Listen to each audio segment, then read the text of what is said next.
This podcast contains discussions of violent content that may be disturbing or triggering to some listeners. Listener discretion is advised.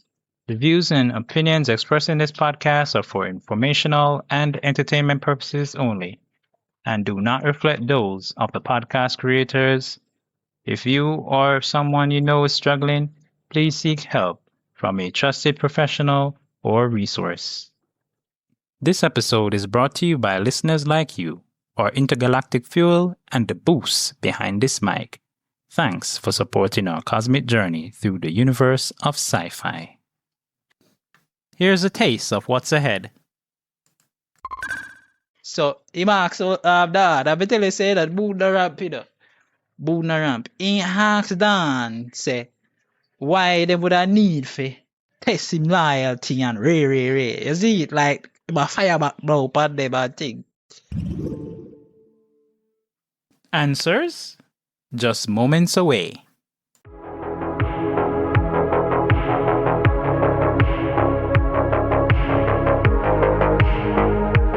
Prepare for warp speed as we embark on a voyage through the vast expanse of science fiction in movies and television series.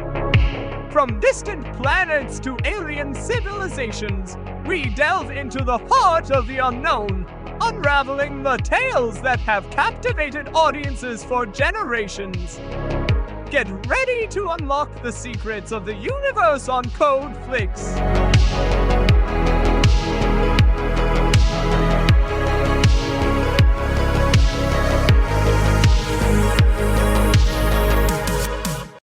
Greetings, fellow sci-fi and fantasy lovers. Welcome to Code Flix, where we explored the TV shows and movies that shape our imaginations. I'm Andre Bonner, and today's episode we'll be looking at First Contact, Hidden Agendas, and the Fight for Earth in the 1997 series Earth Final Conflict, Season 1.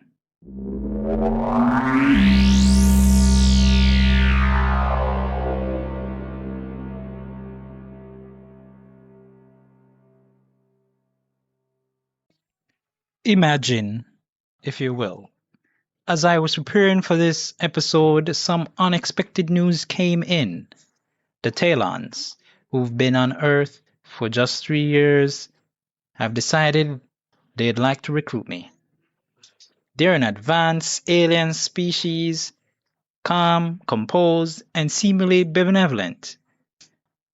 They claim our destinies are aligned, but alignment can mean many things: cooperation, invasion, or extermination. Either way, it probably won't end well for us. They seem peaceful, but the real question is, should we trust them? Only time will tell. This series stands out for something rare, especially for this time. Minority groups, women, black characters, and others aren't just present, they're central. They drive the story. They carry the consequences. They shape the future. The aliens themselves are often portrayed in almost religious terms: saviors to some, false gods to others, and even in a future where extraterrestrials have landed on Earth, white supremacy still finds a way to exist. That contrast is unsettling and intentional. This series was created by Gene Roddenberry posthumously, with his wife playing a crucial role in bringing it to life. Carry forward his vision of science as a mirror to who we are, not just who we might become. This episode is a long one, so take it in bite-sized pieces if you need to. The future is watching. Dun, dun, dun, dun, dun, dun, dun, dun, dun, dun, dun, dun, dun. Yeah,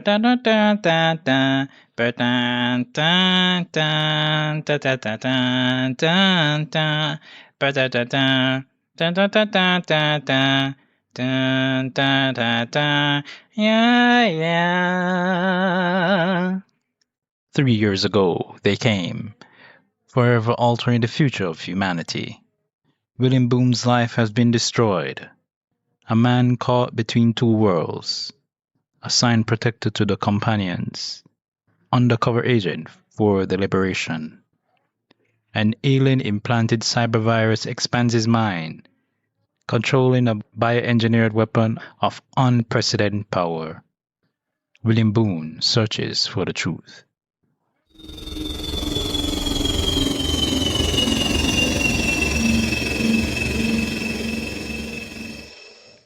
These are my personal insights and interpretations of Earth Final Conflict, including some of my favorite moments and characters. So, of course, I will have to preface this by saying that this series might have briefly aired on local TV in Jamaica. I don't recall exactly how long it would have been on, but then again, I may be mixing it up with Alien Nation, because Alien Nation is another sci-fi from that same era that would have been broadcast in Jamaica on local television. Yeah.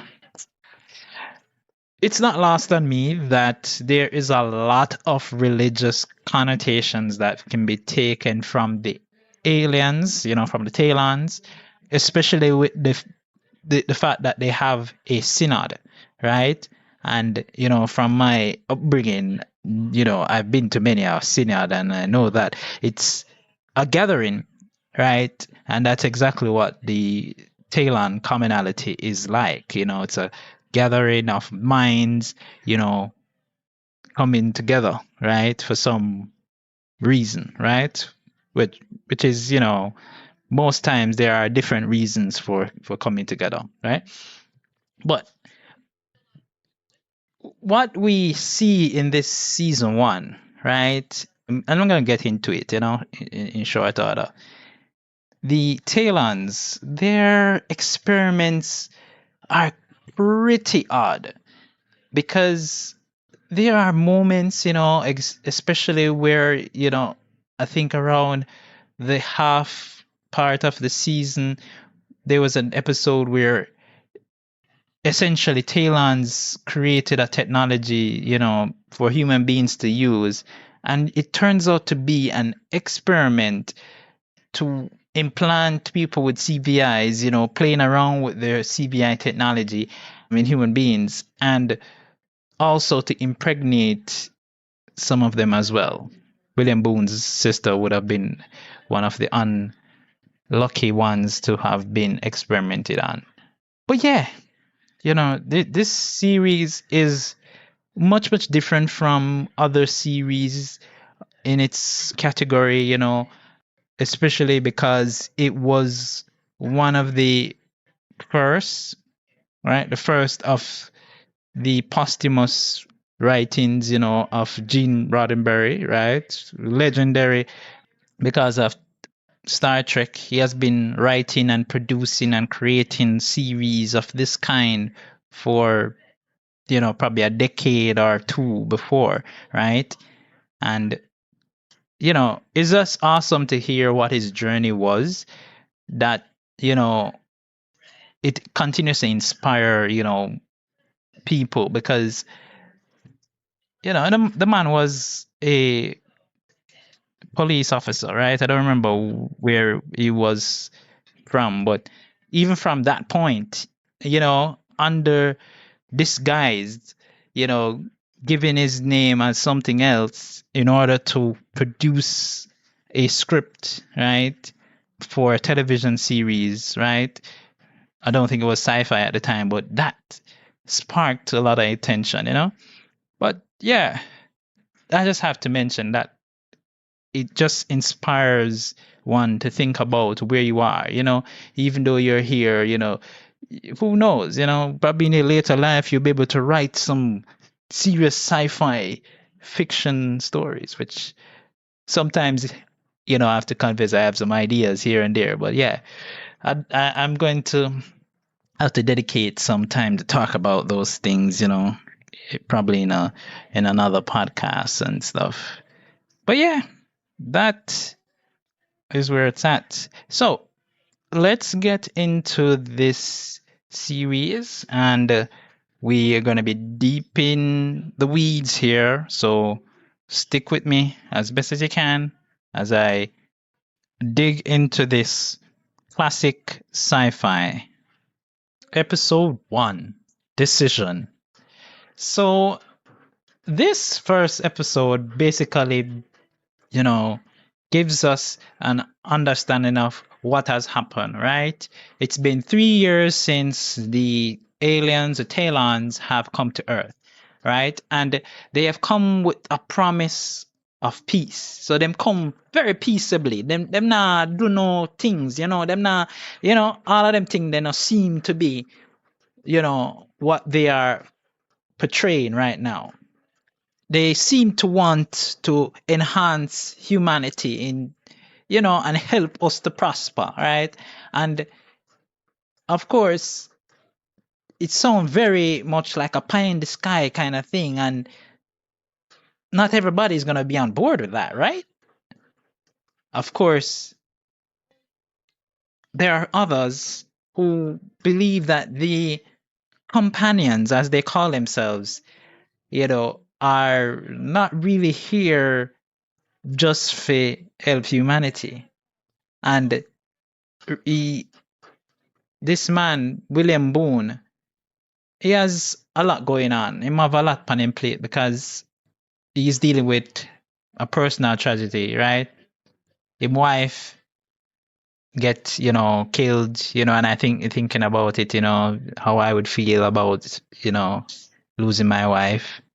And him find himself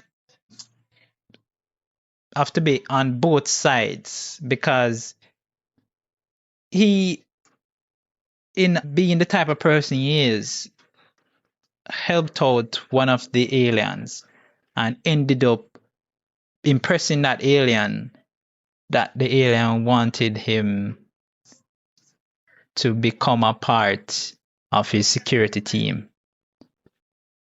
Right? And this, means saying, would I be closer to the Taleons, which him not really trust them, right? But the liberation, the resistance, right, as they are called, the Liberation Front, headed by Mr. Jonathan Doors, right? They see an opportunity to use Boone, right, to their advantage in this circumstance. And so, he has that choice to make. It's not an easy one. And that's exactly why, roll credits, this episode is called Decision, right? Yeah. I mean, it's interesting, what I found most interesting was the fact that, we see a man who is going through a lot and he has to try to become more mission centric. He has to stay on target, like, Star Trek, Star Wars, stay on target. Yeah. Episode 2, Truth. So, William Boone, he say boy, his wife dead and thing, and he might try to find out how it happened because, there are indications that something is not right here, right? He is also, as I mentioned, he would have joined up with the Taleons now, right? But him get a modified CVI because when you're working with the Taleons, they basically give you the loyalty chip, basically, if you want to call it so, right? And it makes you predisposed to only caring about the Taleons, the companions, as they call themselves, and their thing, right? But Boone now, because he has this modified CVI, he is able to fake it, fake the loyalty, to get close into the inner circle, right? And he's also learning about how the CVI works and how he can use it to his advantage, yeah? And what consequences it can have on a person's identity, who they are, right? Something that is noted about this episode is that this is the first episode that we see Augur, right, who is this hacker guy. Basically, he's a computer whiz and genius, and he is an associate of Boone, right? We also see Sandoval's wife, or hear about her basically, Sandoval being Agent Sandoval, the loyal agent to the companion, Dahan, right? And anything with the aunt say, yo, man, that's steady, that, Sandoval's like, yo, if the aunt say go, we'll go. If the aunt say stop, I'll stop, right? So yeah, we get to see the type of person that Sandoval is and how his wife impacted him, and also, to a lesser extent, what has happened to him since he has been implanted. Episode 3, Miracle. So, one girl lose both of her hands, right? So, the Taleons them decide to help her, right? The experiment end up going awry. You know what I'm saying? Boone have to find a way to protect her from the Taleons and the resistance. Because, yeah, in this episode, the girl, she initially was distrustful of the Taleons. Yeah? She don't wonder why the companions really want to help her and whatever. But after she received the hand, them she start to change. My girl start to be more, susceptible to this loyalty chip, basically, and there is a lot of religious connotations again, because them have like a church of the companions, and there's this guy that heads the thing. And I think even at the end of the episode, there's this moment where we see him basically talking to the companions, right? So and there's some anti-companion sentiments that is not resistance based. This is different, because the resistance is more of trying to do investigations and find out what the Taleons are about.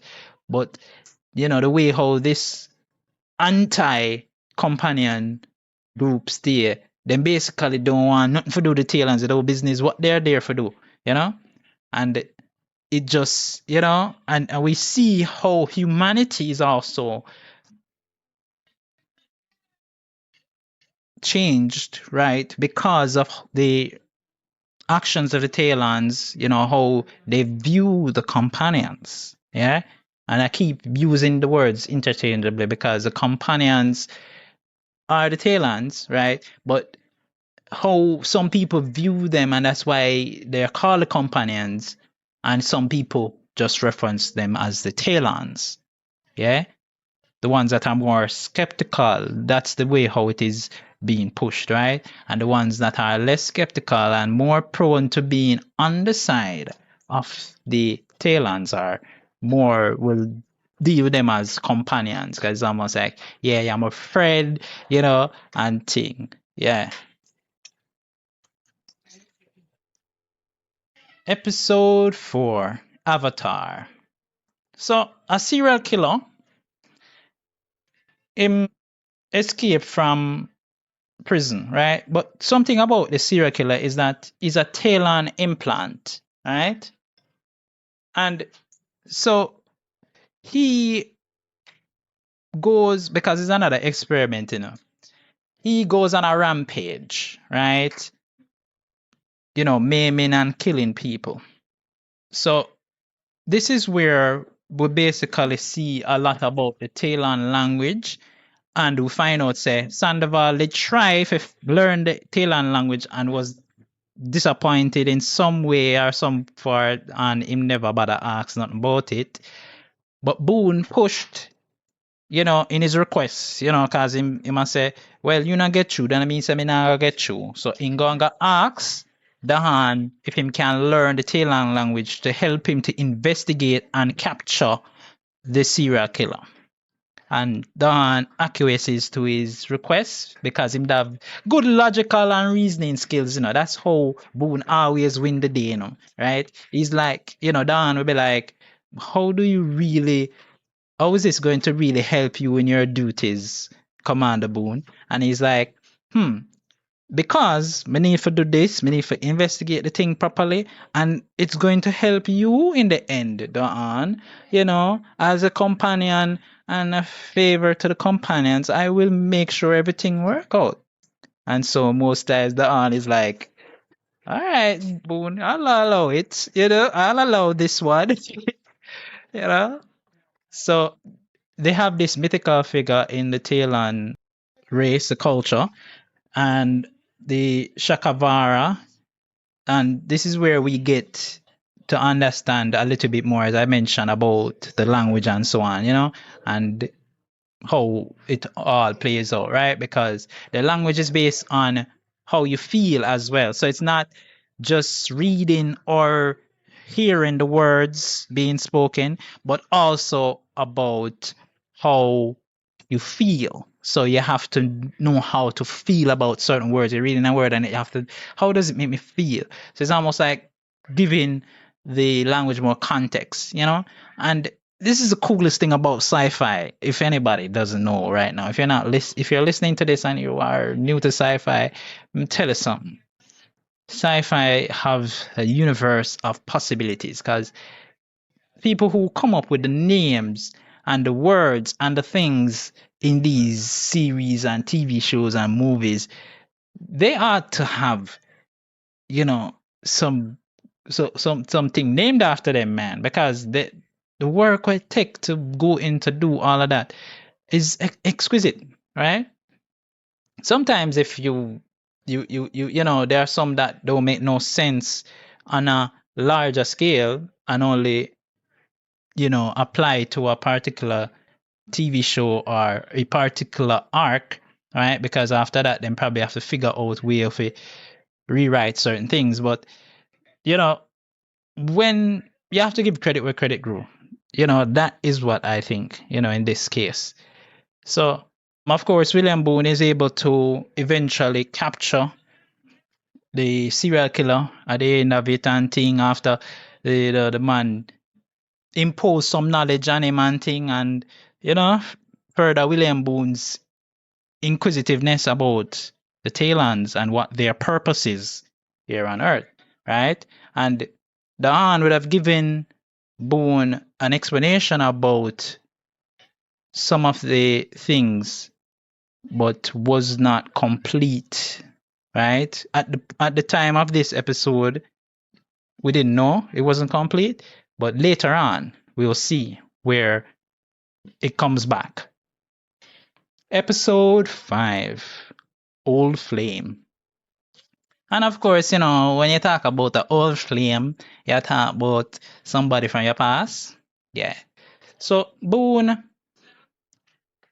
them go with Dahan and thing, they go to this basically like a concert thing where there's this performer.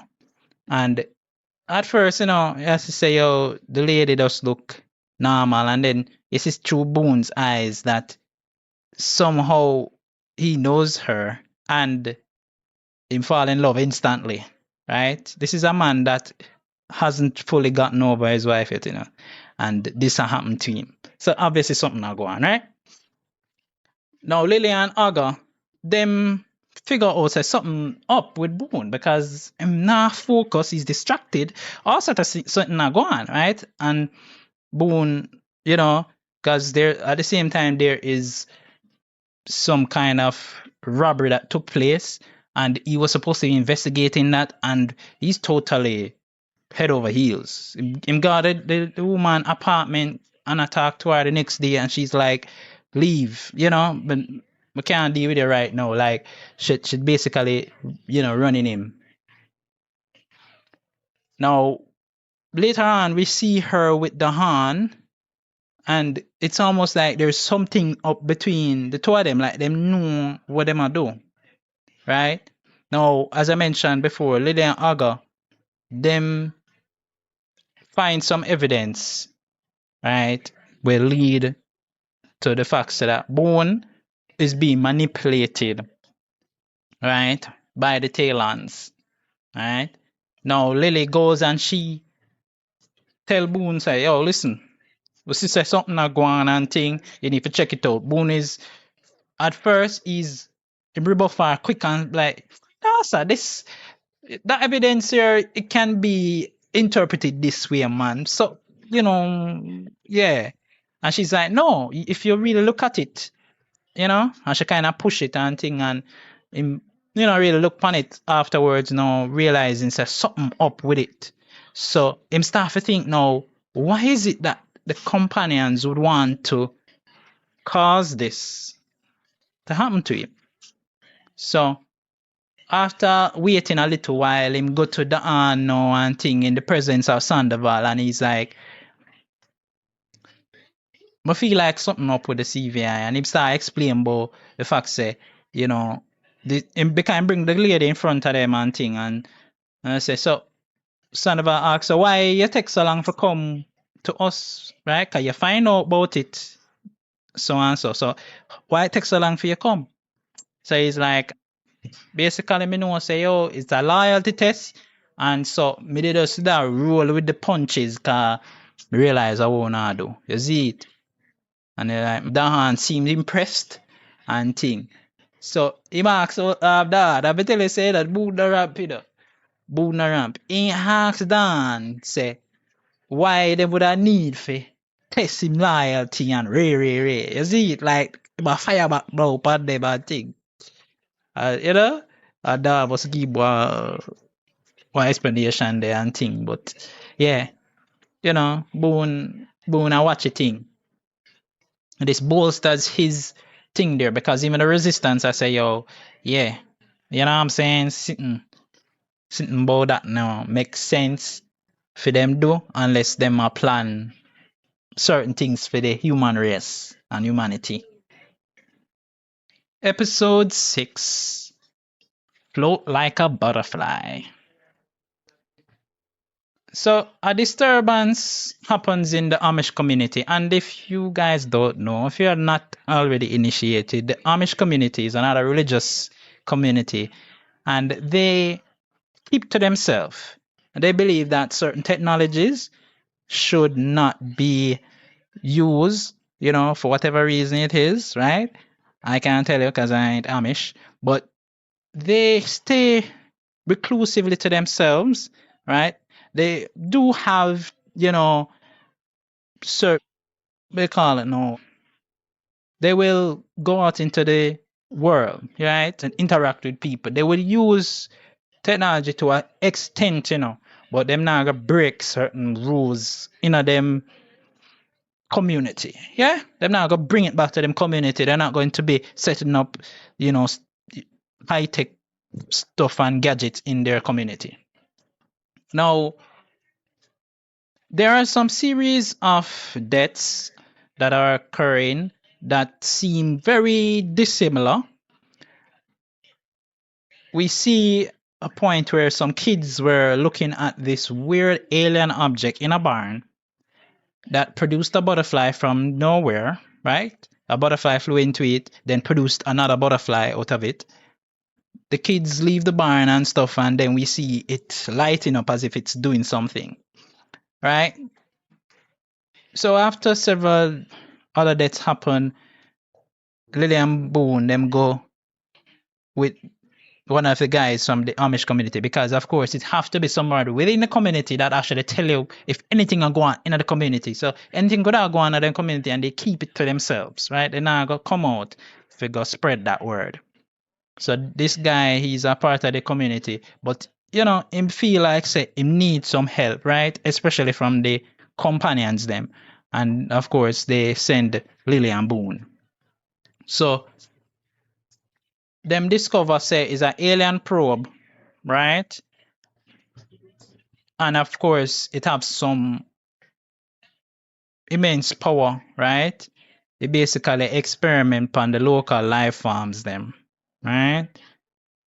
So of course they contact the resistance who comes and retrieve the probe, right? So that them can study it. Of course, they are very intrigued to study Taleon technology because they want to know what the Taleons are trying to do here, and and all that. So it was definitely something that they were worth trying to figure out, right? And we see where William Boone had to basically step in and protect Lily because she there in the shuttlecraft, and she can it's a shuttlecraft that can travel interdimensionally, and it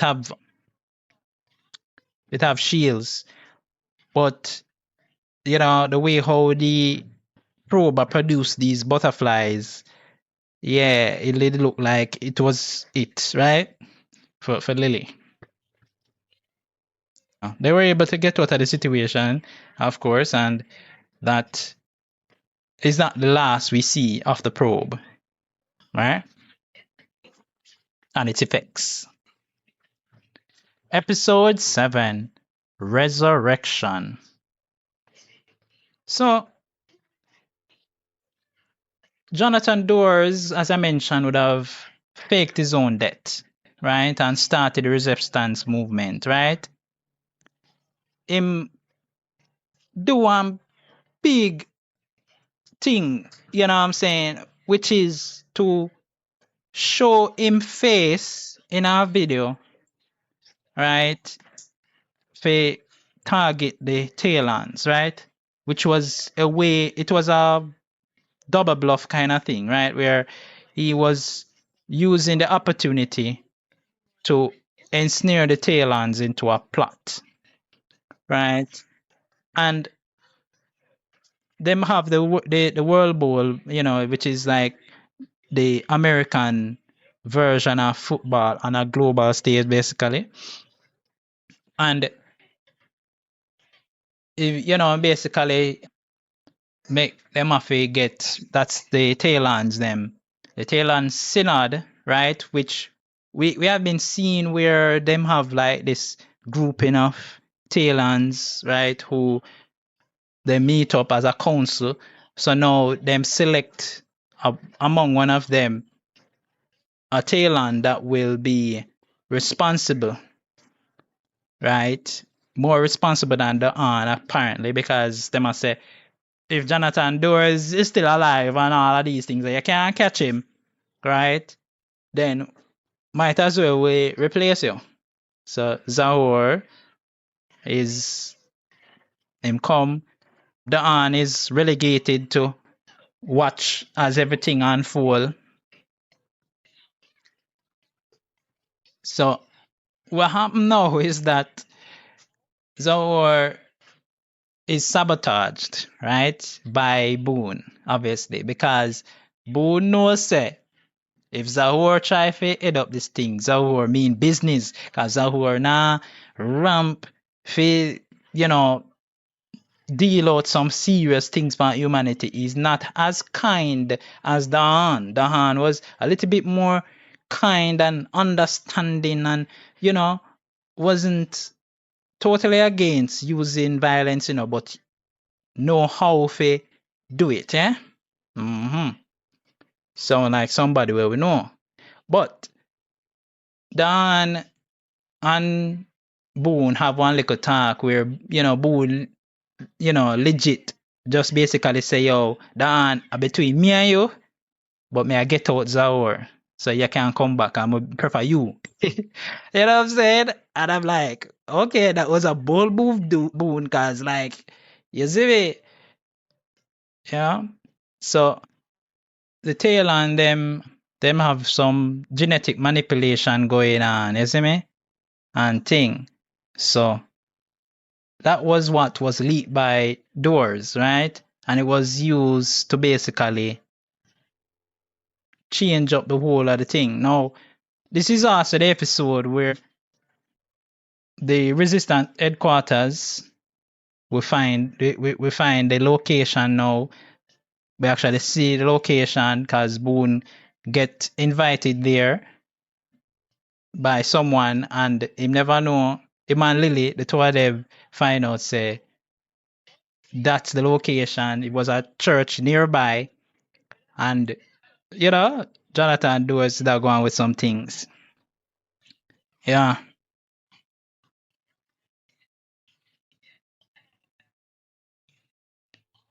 Episode 8 Horizon Zero.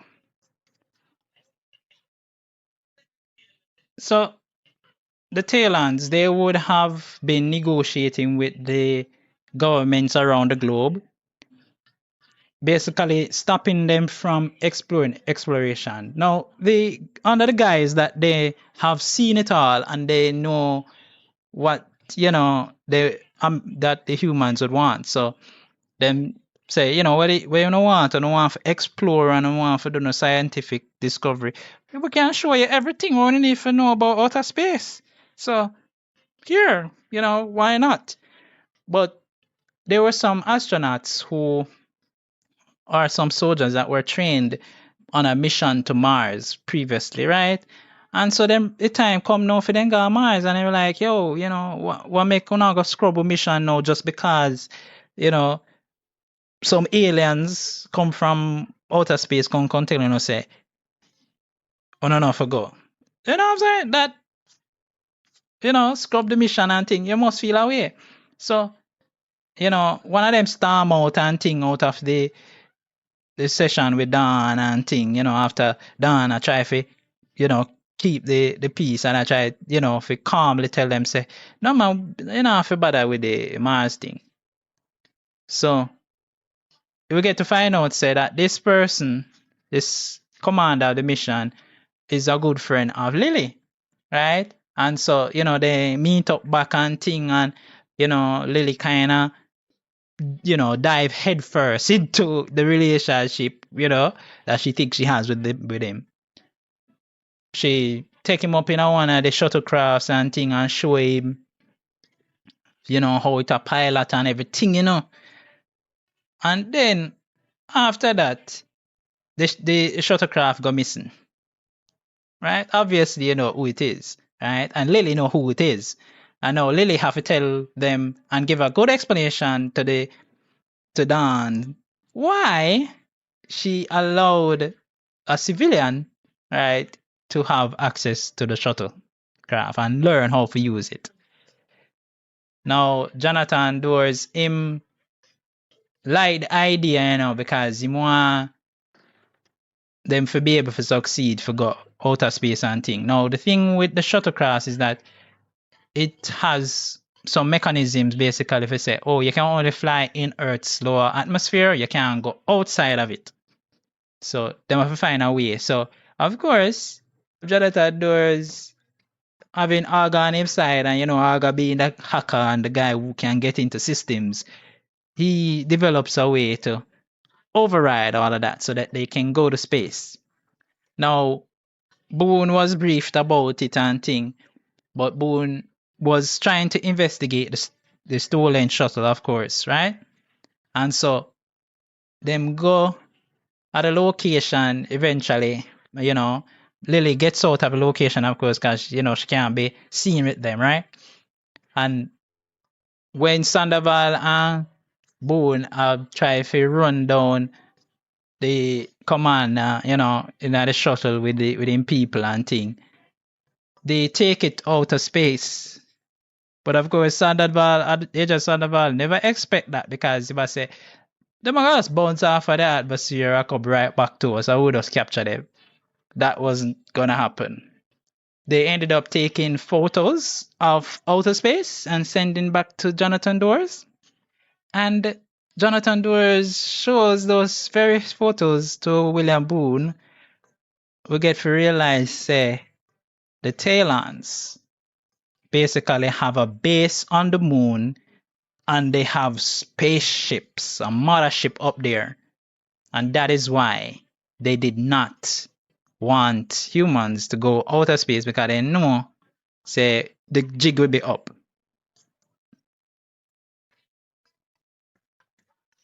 Episode 9, Scorpion's Dream. Jonathan Potts is a researcher, right? He has worked with the Skrill. The Skrill is a weapon that the Taleons would have give to the implants, such as William Boone and Agent Sandoval. It's a very powerful weapon, of unprecedented power. I must say that again, right? Now, the Skrill that he took, right, or it took him, because when the Skrill realized that them that go, the plan that the Taleons had was to dismantle that whole location and discard all of the Skrill and the technology and whatever they had. But the Skrill decides say it's going to go with this man, Jonathan Potts, and it starts to change him because he doesn't have a CVI, and you need a CVI apparently to control the Skrill, right? Because it's a sentient. We learned that it's a sentient weapon, right? It have sentience, right? For people not understand probably. It is alive. It's aware of its living, right? And so we get to realize that the Taleons using this Skrill, or giving it to humans to use, was basically the first stage in this whole thing, right? So, of course, Jonathan Potts time I run out for him because him not have a CVI and it control him, and at the same time, his body is breaking down because it needs to feed. It needs your kind of, because you're living in symbiosis, you have to make sure, say, as a host, you're making sure that it can live, So, the two are now dead.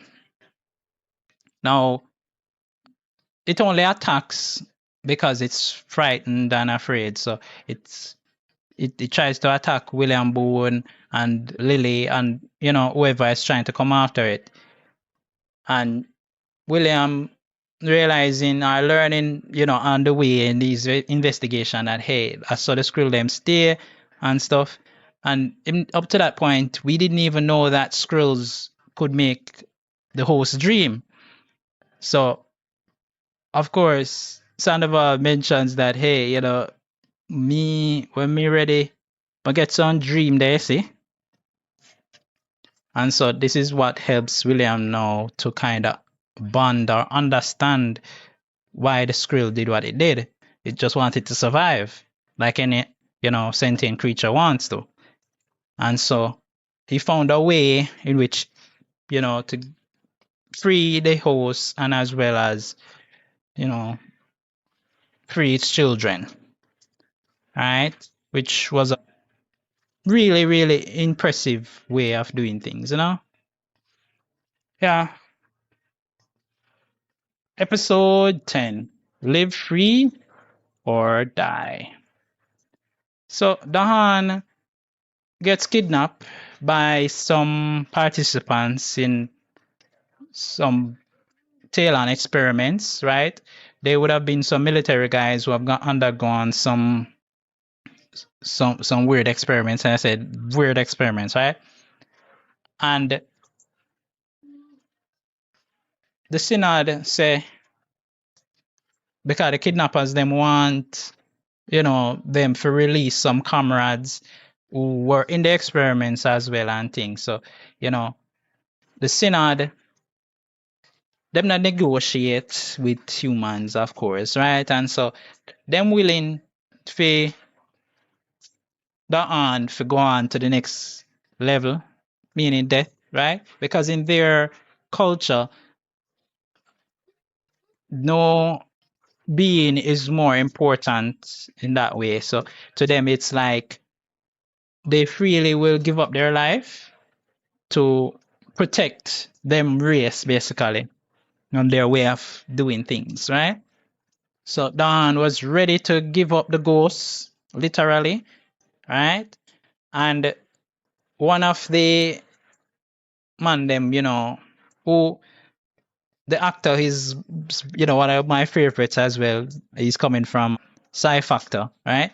Is that black guy, tall black guy? But yeah, he somehow, understands what's going on with Don, and he must say, boy, him never asks for this and thing, and he's questioning the on and thing, and Don I try give him the answers, but it match up theme, of course, right?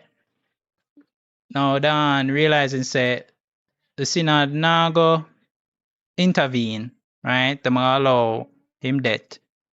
Besides, say, hey, might as well I just take myself out of this. And he just take time and take out himself.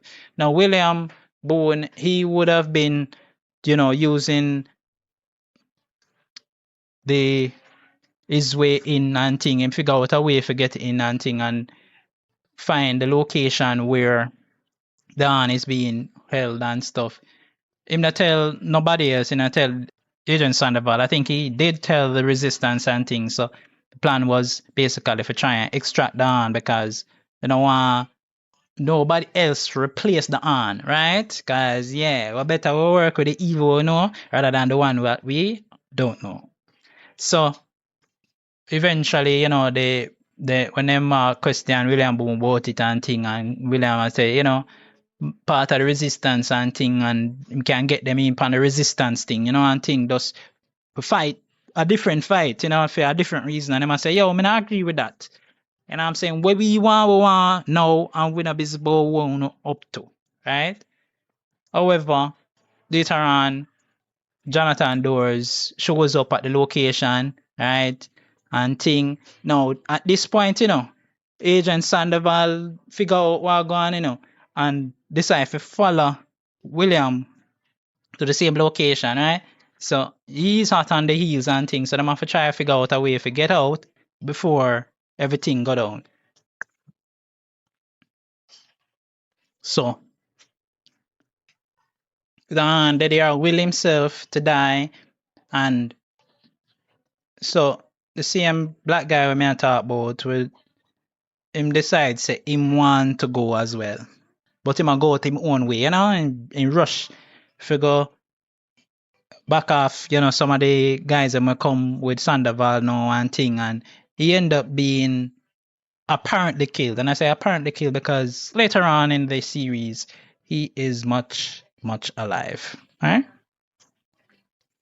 So Boone seeing Dahan going, willing himself to die and thing, in the process, he almost look like him don't know, like he go just disintegrate, into the atmosphere, Boone say, appeal to Dan, say, yo, don't go, stay, cause XYZ, Ray, giving some reasons and thing.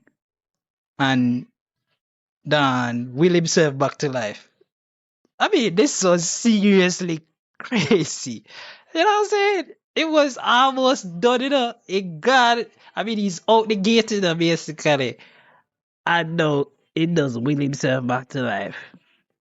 Because William Boone is able to give a good argument. And I'm telling you, that's how William continuously gets his way. Right? Episode 11. The Scarecrow Returns. So the resistance members, them continue to study the probe, as I mentioned before, right? That probe that they recovered from the Amish village. Now, while everybody attack, one of the scientists that they are do some sciencing. One of the scientists did some experiment or conducted some research and is taken in by the probe. So so she's dead. You know what I'm saying? And then it spits out a copy basically like her. Right? Now when the other team members then realized, well, go on, it was too late because gone. But this team member, of course, was the spouse of another scientist, right? Real from the loss, of course, and thing. And it's very important that I mention that because later on in the series, we're gonna see him coming back and she too, in some form.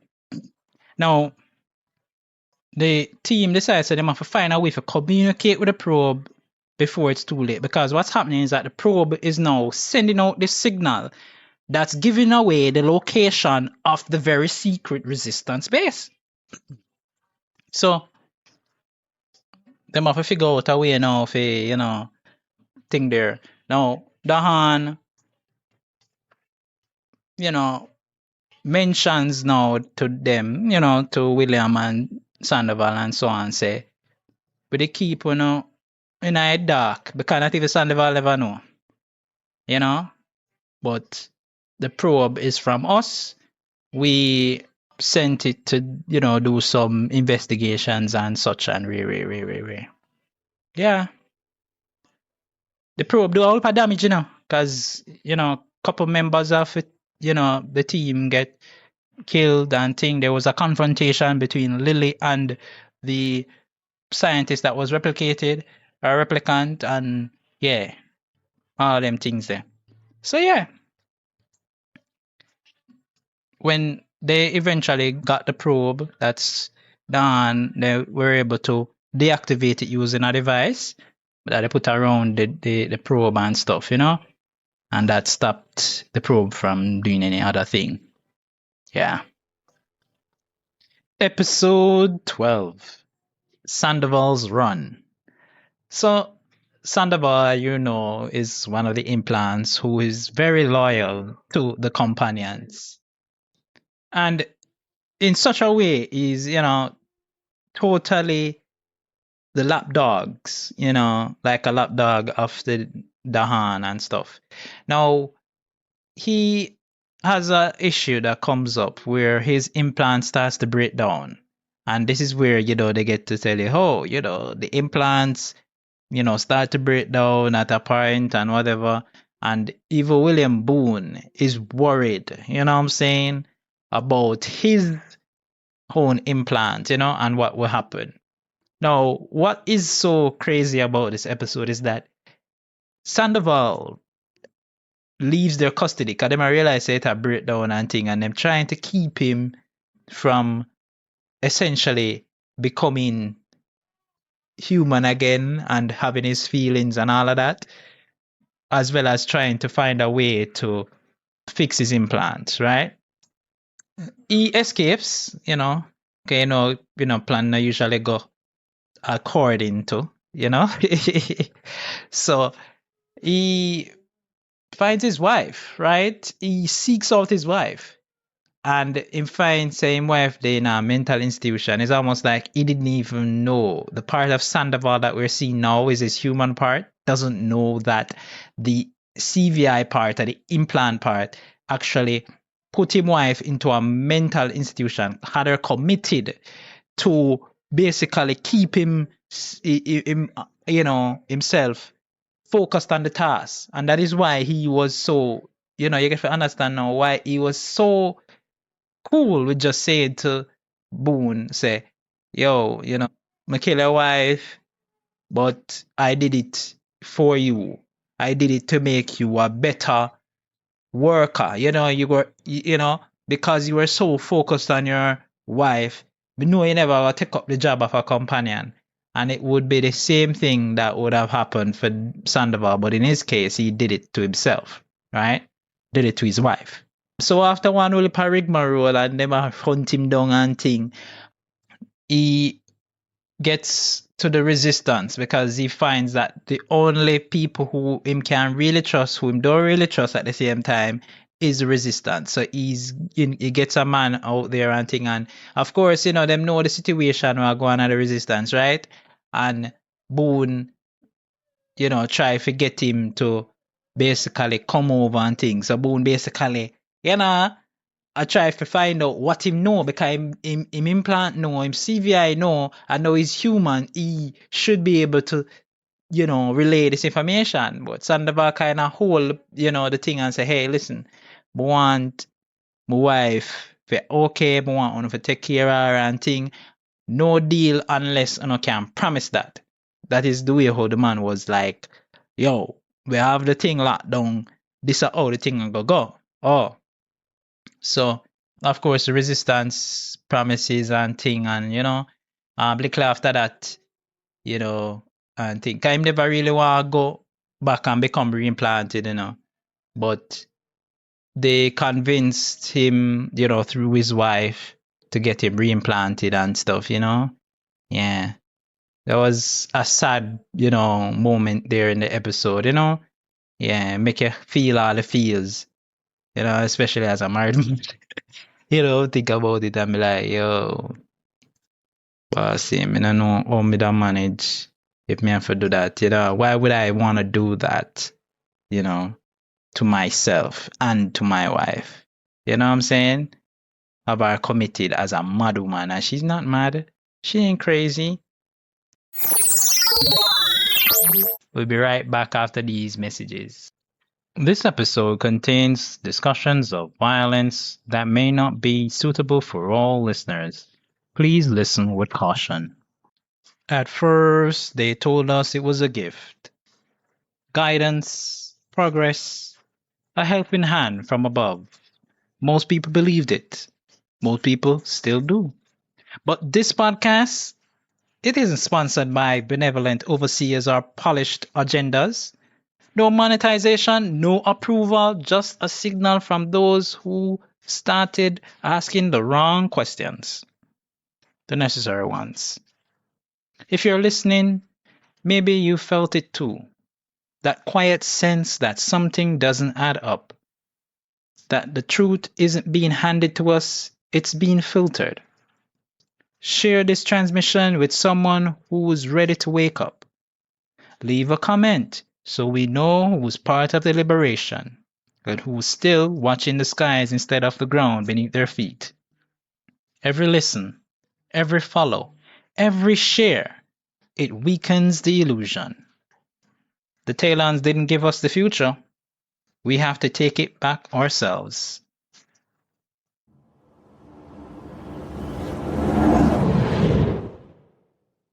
Episode 13. The Secret of Strand Hill.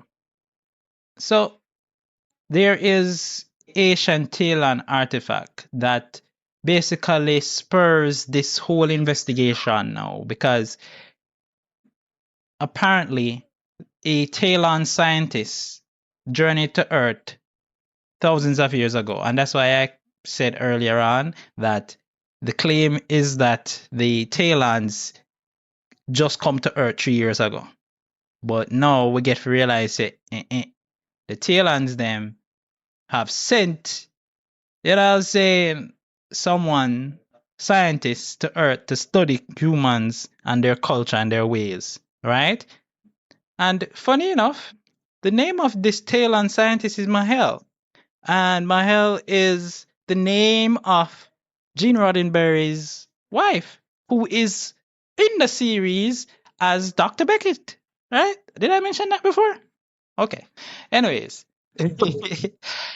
Mahel he came to Earth basically with William Boone and Lily.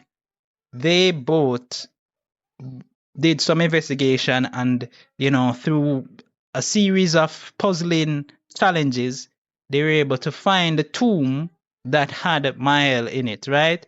And when they opened up the tomb, Mahel disintegrates, into the atmosphere, I guess, because he had been dead, I guess, and then it's like he kept his body was there until they opened the tomb. It's kind of confusing, but hey, it's TV.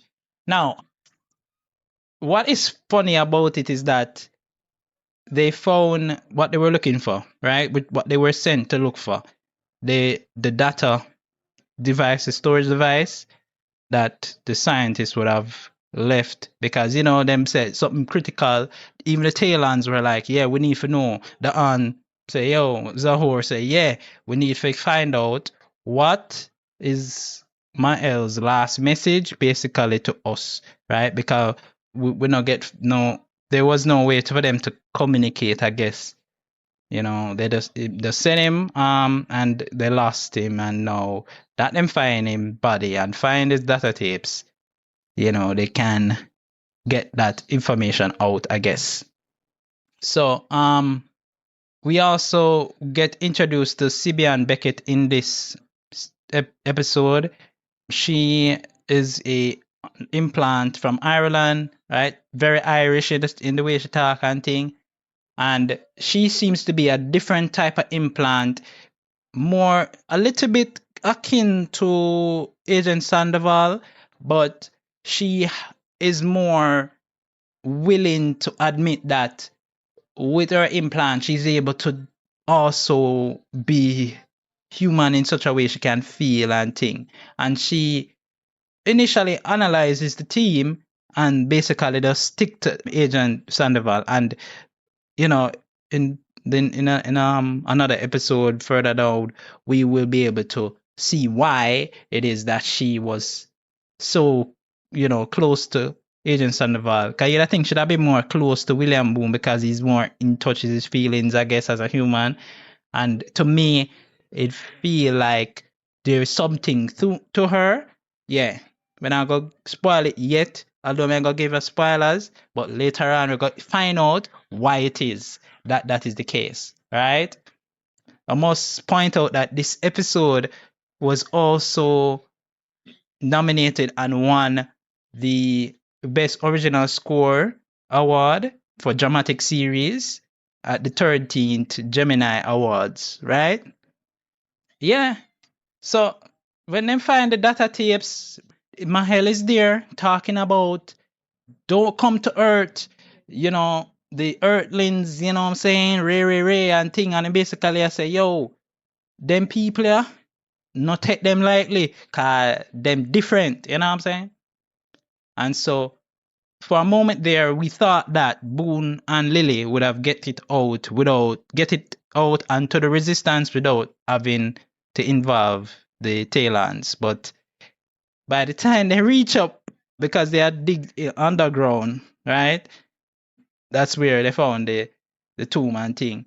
By the time they come up out of that place, they find that Agent Sandoval and Beckett was on their tail just like a few minutes. I mean, it just took a few minutes, and if they were just a little bit, you know, more shy, closer, and thing, they would have heard everything. They would have heard Lillian Boone talking, right? Yeah. Anyways, so there's some few little things about this episode that I like as well. There's this drinking competition, which shows that Boone, you know, with his CVI, is not susceptible to becoming drunk. And so there's like this drinking competition to get information, right? Because in the investigate the whole thing, I try to figure out. So in day at the bar and him drink this guy literally under the table. The man drunk, blackout, agrong, you know. And so I felt that was like quite interesting, you know, funny to see. You know, a series like this that's centered around something science fiction and you know with a serious tone, you know, to it. Episode 14, Pandora's Box. So we have another scientist introduced called Roha, a Taleon scientist, who had volunteered for an experiment. Now, the Taleons always do them fat, they experiments. You see me? Excuse me, my language here, so. But them inject the scientists with a human DNA. And guess which human it come from now?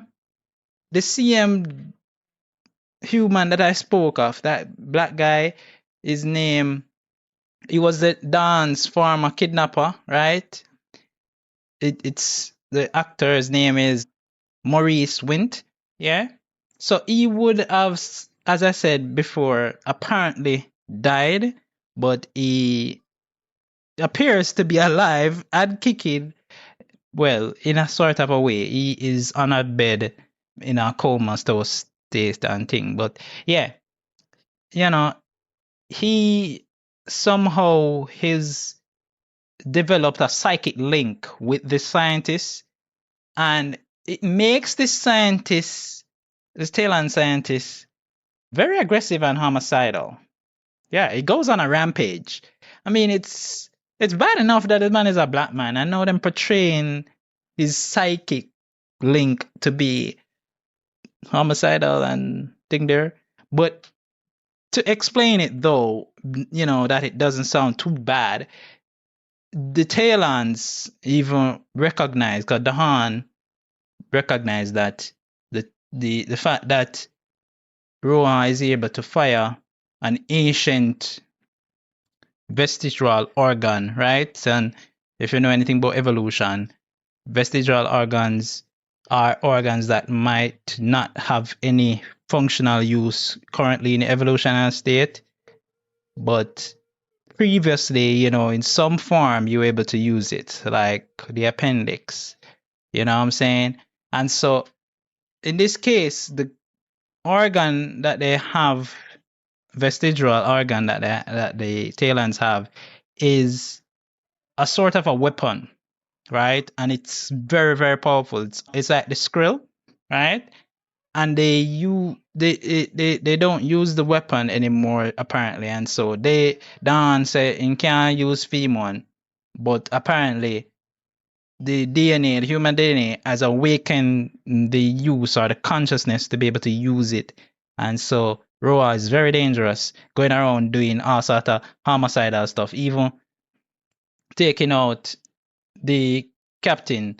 I think it's the captain named Wint. I might be mixing him up, but the black guy is the guy that is it was linked up. I don't remember his name, but the other guy who was the ringleader, right?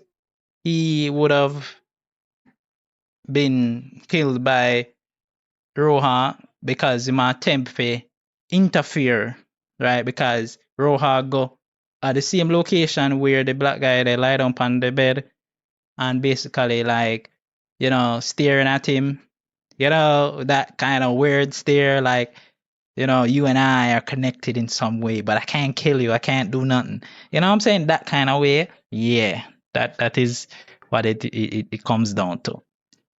And so, yeah, ends up killing him, and that gets videotaped. Everybody see that.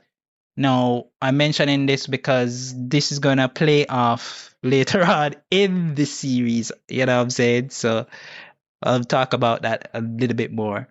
Yeah, so Lily arrives late and all of these things. Boone get injured at one point and thing, and he was able to overcome and knock out Roha for a little while, and they were able to sever the link by having the black guy be finally killed, right? So it breaks the link and the bond between Roha and him. And so Roha is returned to his normal self, right? Without the voices in his head, because he keeps saying that, he's hearing his voice in his head and thing. And so that is why him that go on and do all these things, That is why, you have to take mental health serious, guys. Yeah, this series is telling us something about that, you know what I'm saying? Voices in your head. Be very careful if it's not yours. Episode 15. If you could read my mind. No, I laugh because again, Taleons do some weird experiments. I'm not gonna stop saying this, guys. So a human is able to invade the Taleon commonality, right? And now, I mentioned before, the commonality is just almost like a level where they're able to communicate on, right? It's a psychic kind of thing, although the way the episode explains it, it's not really a psychic thing, right? But yeah, it's similar, right?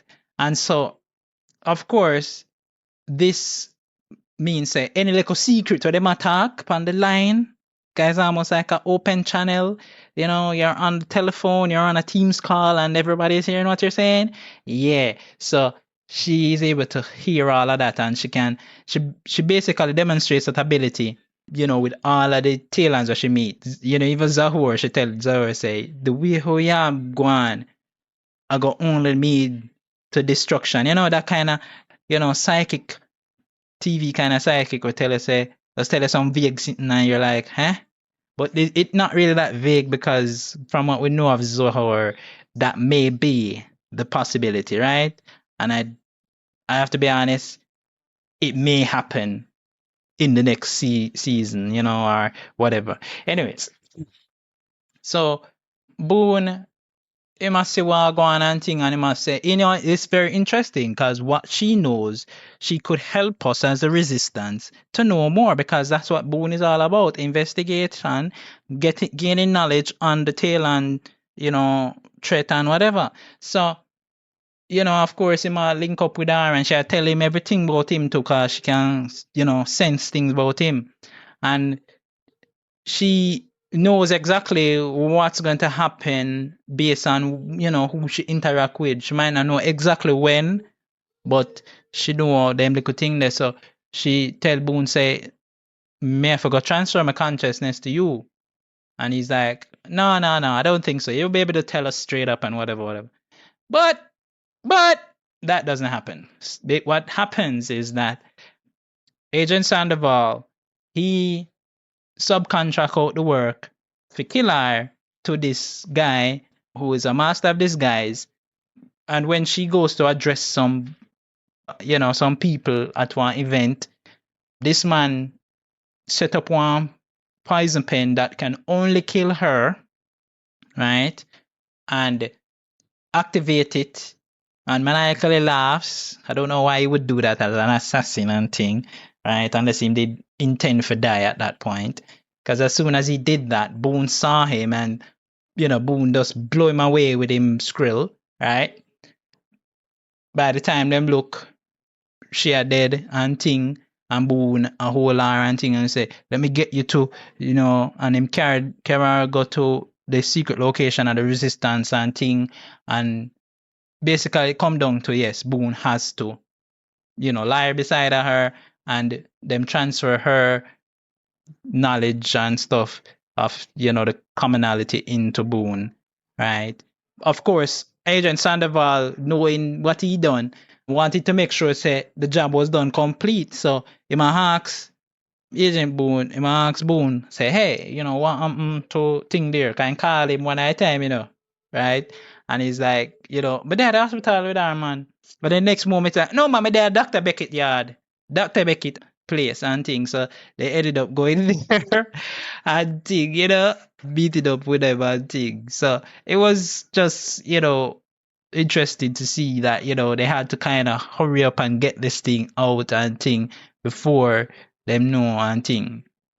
So what we get to understand is that it was Mahel who did this. Mahel set up a chain reaction of events that would lead to this lady being able to transfer to Boone.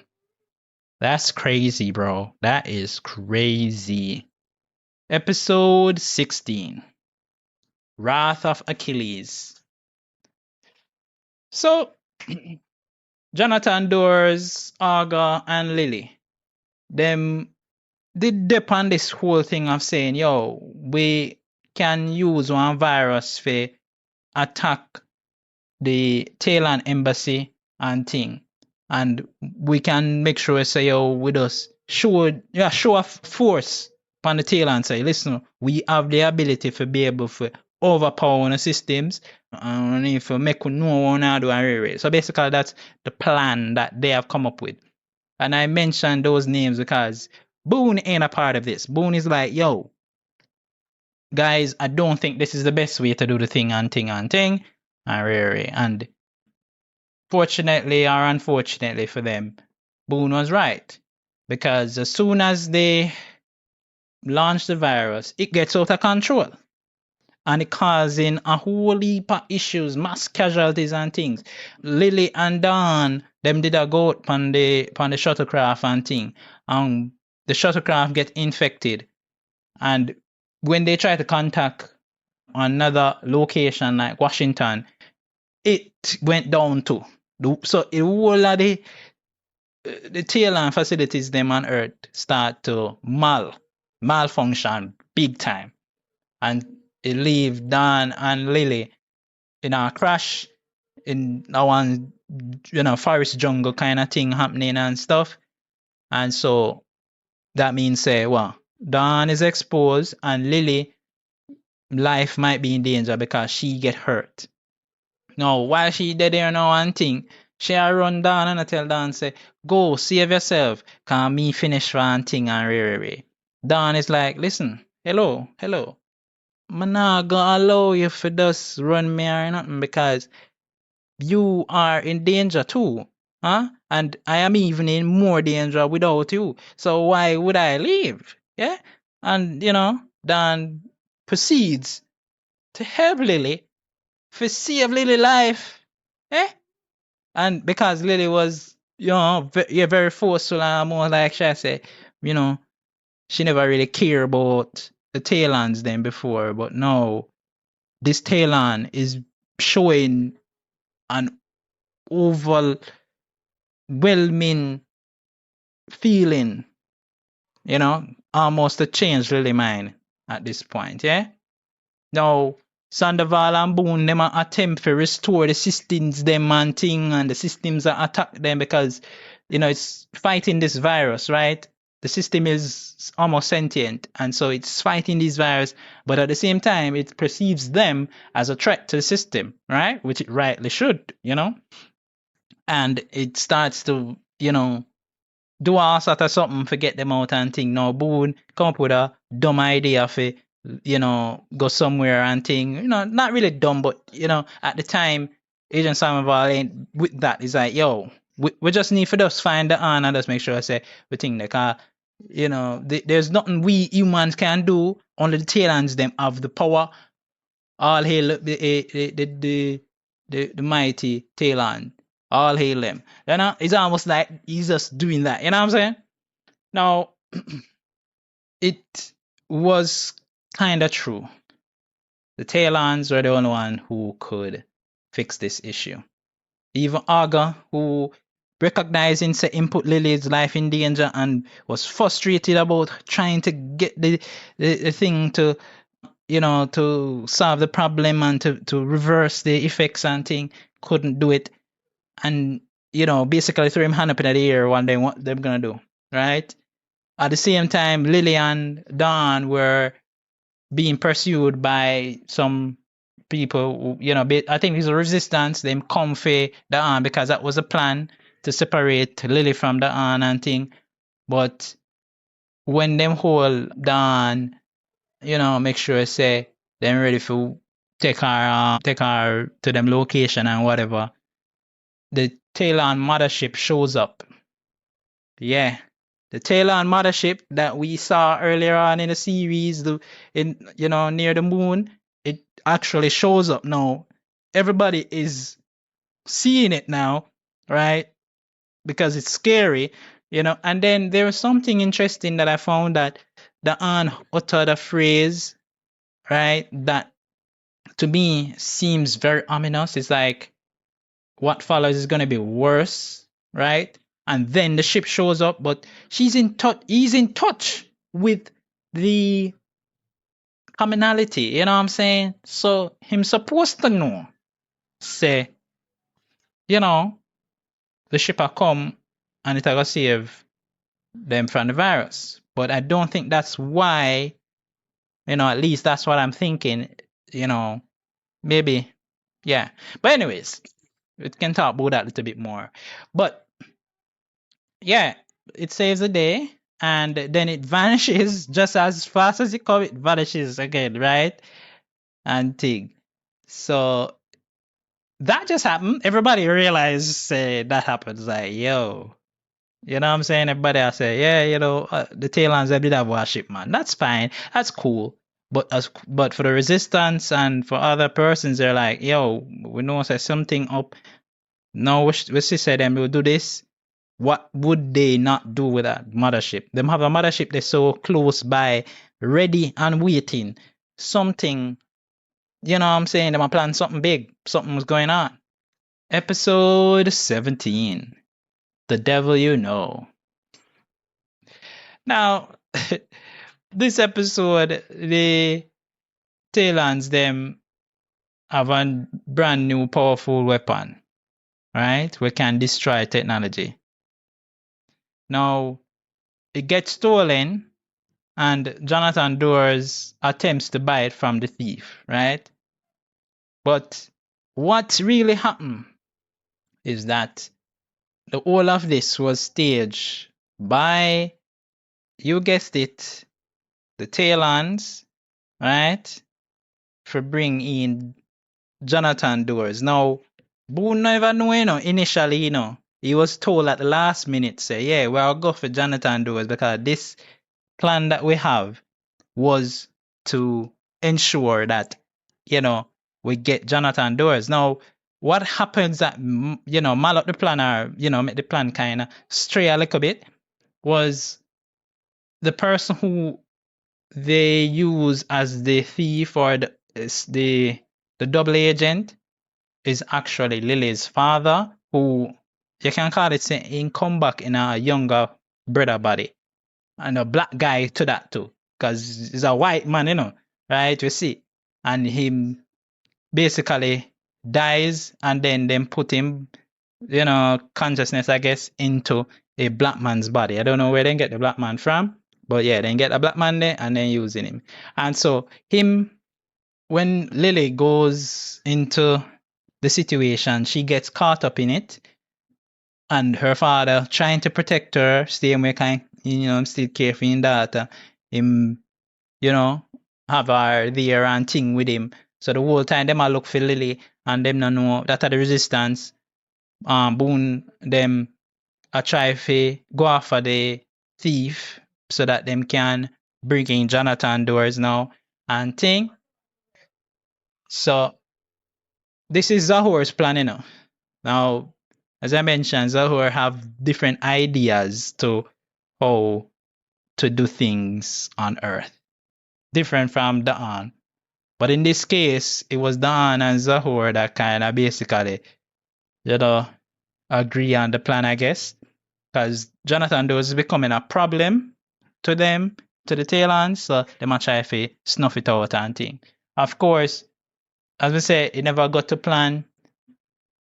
Lily's father end up being shot by Jonathan Doors after him did, thing there. And then them that hurry up and get out of the place and thing, and yeah. All of that happened right there.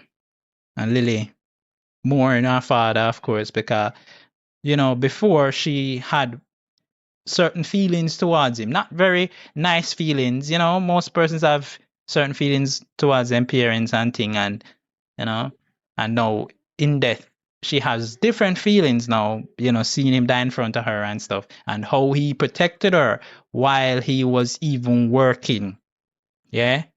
So, yeah. Well, at least not different feelings. You kind of still have certain feelings. You can understand that, the dynamics there. You have certain feelings, but it kind of soften a little bit because you're like, well, I can see why you were like this. You were trying to do this. Even though I never like it, and I still don't like the fact that you did that. But the fact that you were thinking about me at least tells me that, yeah. Anyways, episode 18, Law and Order. So, some footage comes to light, right? As I mentioned before, when Roha they kill the man, yeah, now the footage come to light now in the public sphere, and everybody want to find out what is going to be happening now because a Taleon killed this man, right? And so some are saying, listen, we need to make sure say our justice system about wait, you know what I'm saying? And at the same time, the Taleons are like, yo, if them can do this to a Taleon, what can they do to, And So they're trying to do all sort of something. So it ended up being a case where Jonathan Doerr's son, Joshua, he is the prosecutor. And Boone and Sandoval are the defense. Right? Sandoval say him they do him have a law degree or something, but he has never practiced it, William Boone get a special dispensation to sit and try the case. So you know what I'm saying? Some crazy stuff happening here. Now Boone and Sandoval, they have been given their mission basically is to get Roa off. Now, in order to do that, them have a jury and them arguing say that they need a Taleon on the jury because it can't just be humans alone. At least one Taleon should be there, right? And the judge say, all right, we allow it and thing. So Zahor gets to be on the jury. Now everything are going good, them have the defense going and thing. And it's not necessarily good because Agent Sandoval feel like he might get undermined by Boone because Boone, I say, you can't just end the argument. Them it's like, him just go up there and he just say, you should not acquit this man and thing. You should not prosecute this man for this crime. You must acquit him because of XYZ. And Boone is like, yo, that argument, yeah, you need a little bit more meat on that, buddy. And he's like, him just get up and go do something. And, Angel Sandoval say, yo, every time you undermine me, William, what happened, man? You know what I'm saying? No, me and you work the thing, and me at the head. You know what I'm saying? If you just sit down there and just look good, that's all you for the day. Says Boone keeps, I guess, bolstering the case to help Roha to get a fair trial. Because that's what Boone cares about, really. It's not necessarily if you say, oh, we're going to prosecute, right? Or, because, you want to get blood because it's a Taleon. No. Boone I say, yo, we need to look at the facts and the matter of the case that Roha was not in him right facilities then, in faculties, them never did it, you see me? So we ought to look at that and, try him based on that, And so, there is also an assassination attempt on Jonathan Doerr's son's life, which is averted with the help of William Boone's quick thinking, him using Skrill for kind of just thing there, right? The reason why the person came to assassinate him was that they were basically wrapped up in the religion. Remember that religion that I mentioned earlier on in the series that's formed around the Taleon race? Yeah. So this guy is a religious nut, and he decided to blow them to smithereens, and thing. But yeah, it never worked out because William Boone was on the case, and he was able to act quickly. Yeah, Roha was convicted, right? Because Zor him now upon the jury. When the jury say yes, he should be innocent because Zor is like, how can you say he's innocent and start to make a logical case against? I mean, I'm like, what? What is Zahor doing? That's the point that I was like, what is Zahor doing? You know what I'm saying? Was this his plan all along? Anyways, because the plan, I guess, came from the synod with Zahor's blessing, basically, because Zahor always have this strong, fist on the on the commonality, on the synod. So he's like, yo, we need to do this, right? Sacrifice Roha because, yeah, this not gonna work out. So that was the case in terms of that. But then a last minute argument from William Boone, of course, to say, listen, this was the case. Roha did that, but XYZ, Ray. And them decide say, yes, Tamago, release him, right? For settle my fears and re and te. But what end up happening is that Zhao convinced Roha to basically will himself to death. And so he wills himself to death at the end of the episode. You know what I'm saying? In a spectacular way. Yeah. Crazy. Episode 19. Through the Looking Glass. So Zohor has this portal program, right? That I mentioned before that comes to light because in a particular turn of events, a situation where a young boy is deaf from birth, right? Has no way of being able to regain his hearing, right? To gain his hearing, I should say. And him and his mother decide to take a trip through a portal that the Taleons have. And when they go through, the little boy was delayed in coming back. His mother come back on time with everybody else, but the little boy didn't come through, and she was wondering, where is he? Where is my little boy? And thing. And at first, she kind of clutch her tummy and thing. And I'm like, huh? What happened? You know what I'm saying? Is it something that where she became, you know, joined with him in some way or something like that?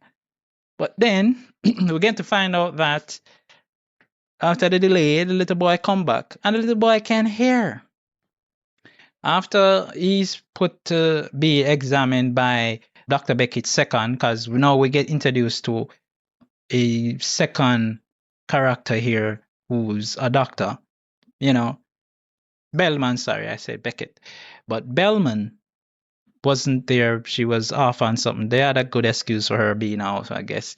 But anyways, when you test the boy have a CVI. It's not a fully developed one like what Boone or thing they have, but he has one, and that is what's enabling him to hear. So they basically restored the little boy's hearing.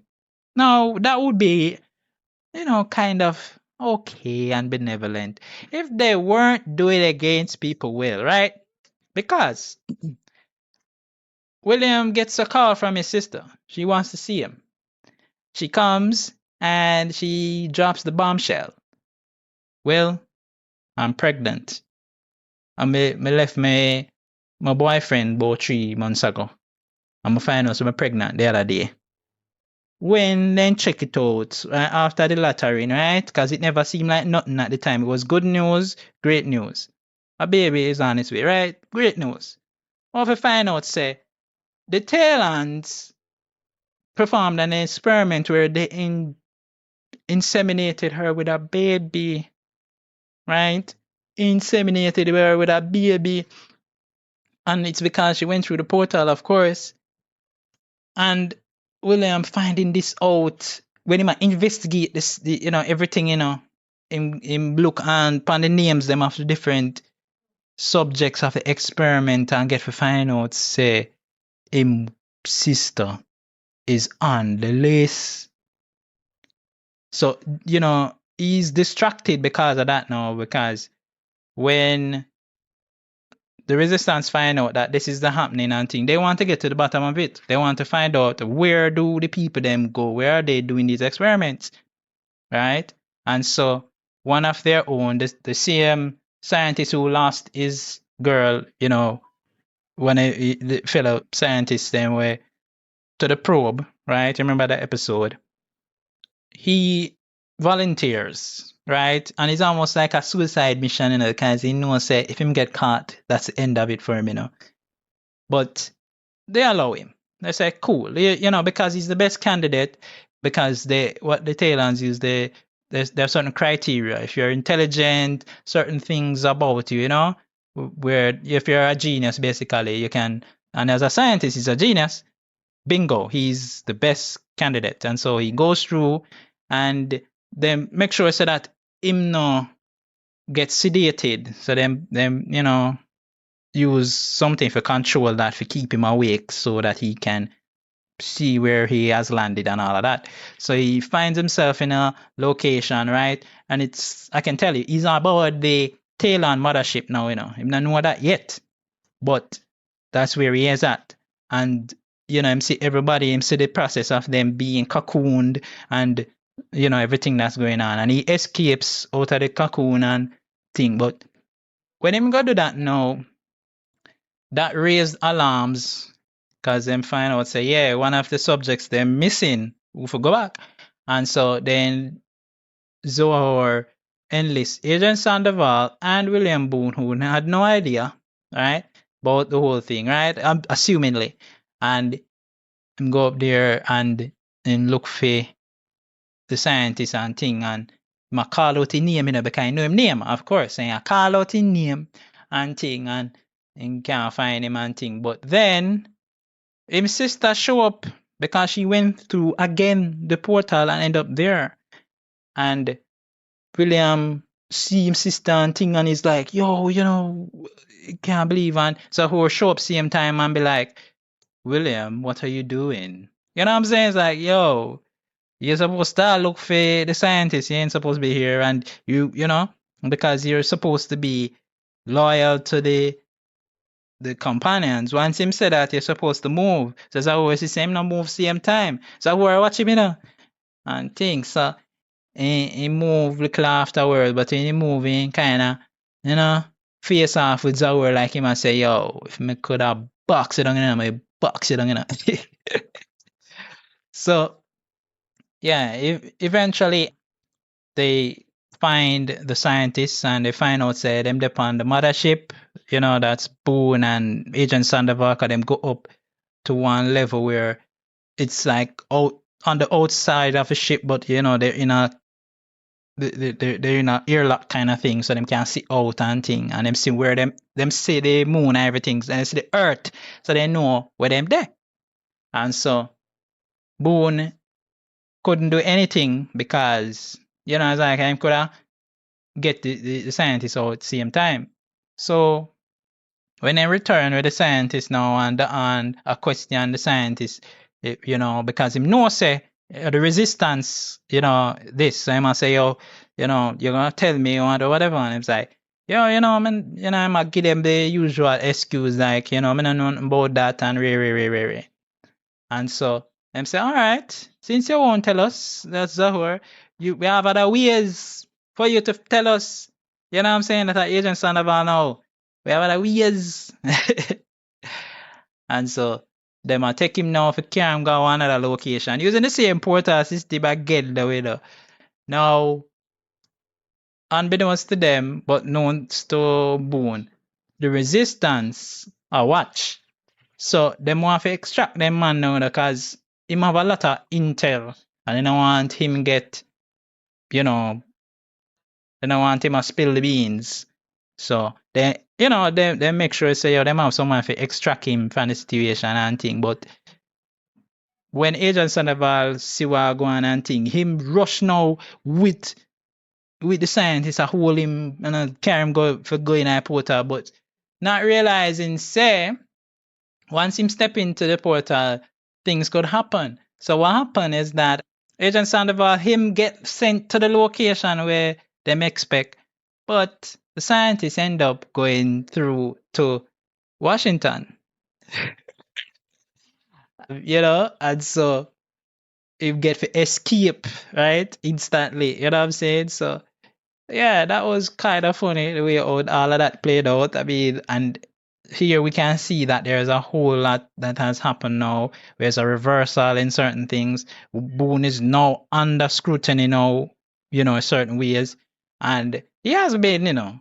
So we'll see more.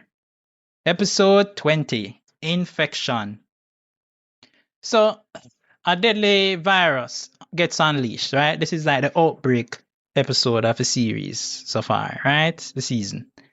And it is spurned by some white supremacists who decide, say, them no minority racism in America, you know. And so them decide, say, them going to use a virus which was stolen from the Taleon laboratory. So it's one of the guys when I work with the Taleon in a Taleon laboratory, him thief one of the virus them, they modify it for kill humans, but then I realized that it will both kill humans and Taleons because it have, some shared genetic mutations, So them in a situation where initially what the white supremacists had done, they had gone to the location and then they beat the people them and, basically terrorize the people them. And so them come out, with them full face and thing for say them do it. So authorities then hold on upon them and say, listen, that are the tail on them say, listen, you need to hash it out, you know what I'm saying? And things. So Boone and Sandoval now have a vested interest in this because Sandoval, being the minority that he is, right? The actor who plays him is a minority, right? Boone is more white, so yeah, it not really affect him much. But yeah, they basically have them sitting in a room together, trying to, hash out the issue where apparently the white supremacists have with the black man them, because black people, most of them. And Major Sandoval, look like saying would just blow off the white supremacist man head. You know what I'm saying? Within skrill. But yeah, them trying to get them in there and things. So them at the same location, and so the white supremacist man, him use the virus to infect a few persons. Him son nearly take a drink, of the same water where they infect. And him have to hurry up and tell him, say, no, don't drink this water. And he don't give him a reason, And just don't tell him. And later on, the son find out, say, that thing do. And the son furious with him, because he say, Dad, I can't believe that you really do. And we could have drink water, bossy. We could have dead. So, eventually, everybody gets infected in that location, including Taleons, because they didn't have a problem too. They were being infected with it from before. So it even make worse now that the humans get infected and they can carry it. So they can be the vectors of the virus and carry it to the Taleons.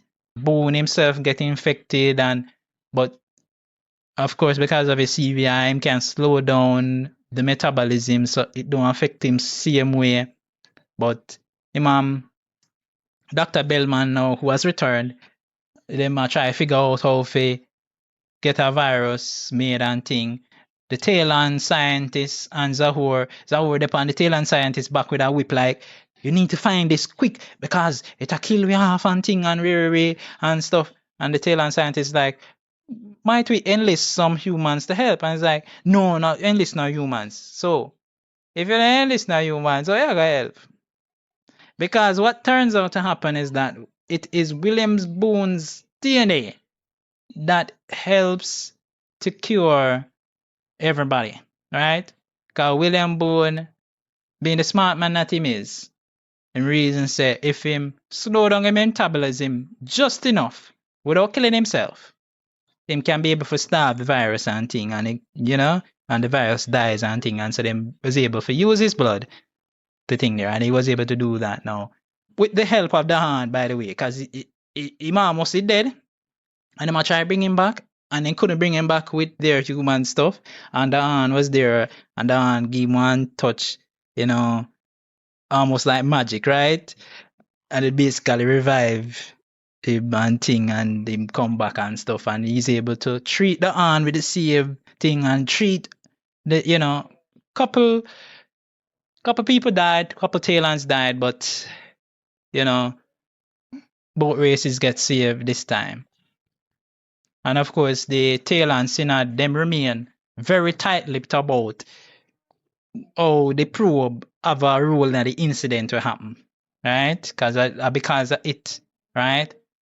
The resistance finds out that they have it, right? And so, episode 21, destruction. So, the probe, right? They found out about the probe, as I mentioned, the resistance, and so they find that it is in a location because what happened is that you remember that scientist that get absorbed into the probe, Yeah, our consciousness somehow is able to reach out of the probe and contact the resistance, right? Telling them that it's in Russia. And I have to mention this. That scene where Aga and the girl, yo, they man do some things, you know. And then all of a sudden they start hear one voice I call out. And when they look, they see say the scientist. Buffy, the girl just get up same time and run out of her room. And Aga is like, is that you? You know what I'm saying? Like, wow, you know?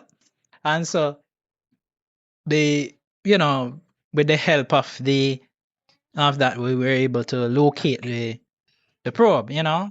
And they find out say the Taleons are actually on the verge of getting the secrets out of the probe. Now remember, say the probe was with the resistance for a while, you know. So that means say the probe do everything about the resistance, you know, including William Boone's involvement and Lily, right?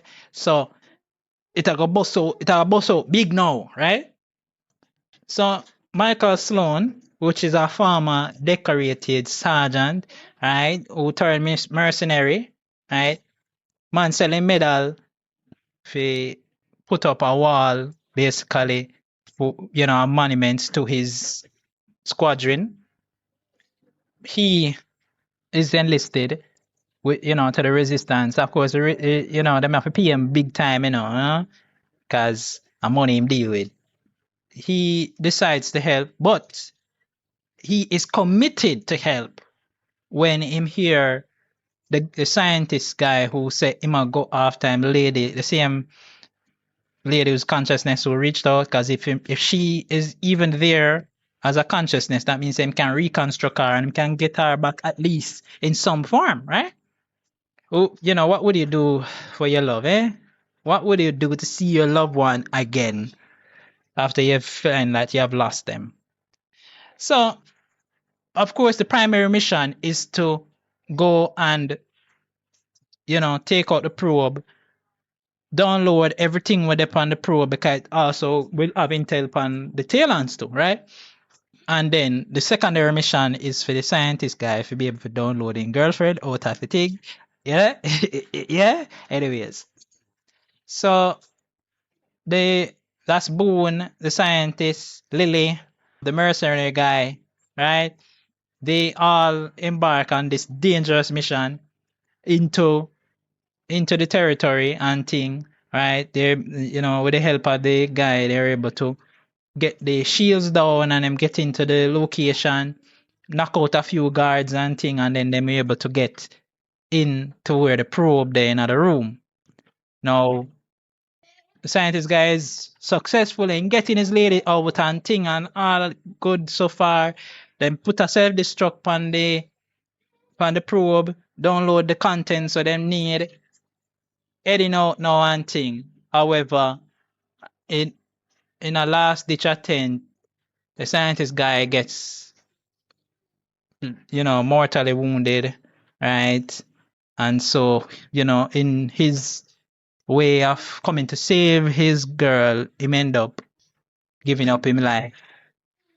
Yeah. So another thing that happens in this episode is that Joshua Doors, he would have asked an audience, you know, a previous episode with the leader of the synod. Now, Agent Sandoval was like, yo, and anybody you get for have a audience with the leader, you know what I'm saying? Oh, I'm thinking, you know, I'm thinking him, and say, all right, me want the audience though, because what happened is that I think Joshua Doors, because of his work with the case and be the prosecutor and everything, the president appoint him to, you know, basically go under everything and, you know, dig up things and find out what's going on, you know, and thing. So we get the first appearance of Kwan, right? Who's the spelling kind of look like QAnon, but anyways, it's Kwan. He's the synod leader, and his role we only see him as a thing there as energy before, right? In the energy form, because we, as I mentioned, when Dan or Zahor communicate with the synod on Earth, them just communicate with them through energy form, right?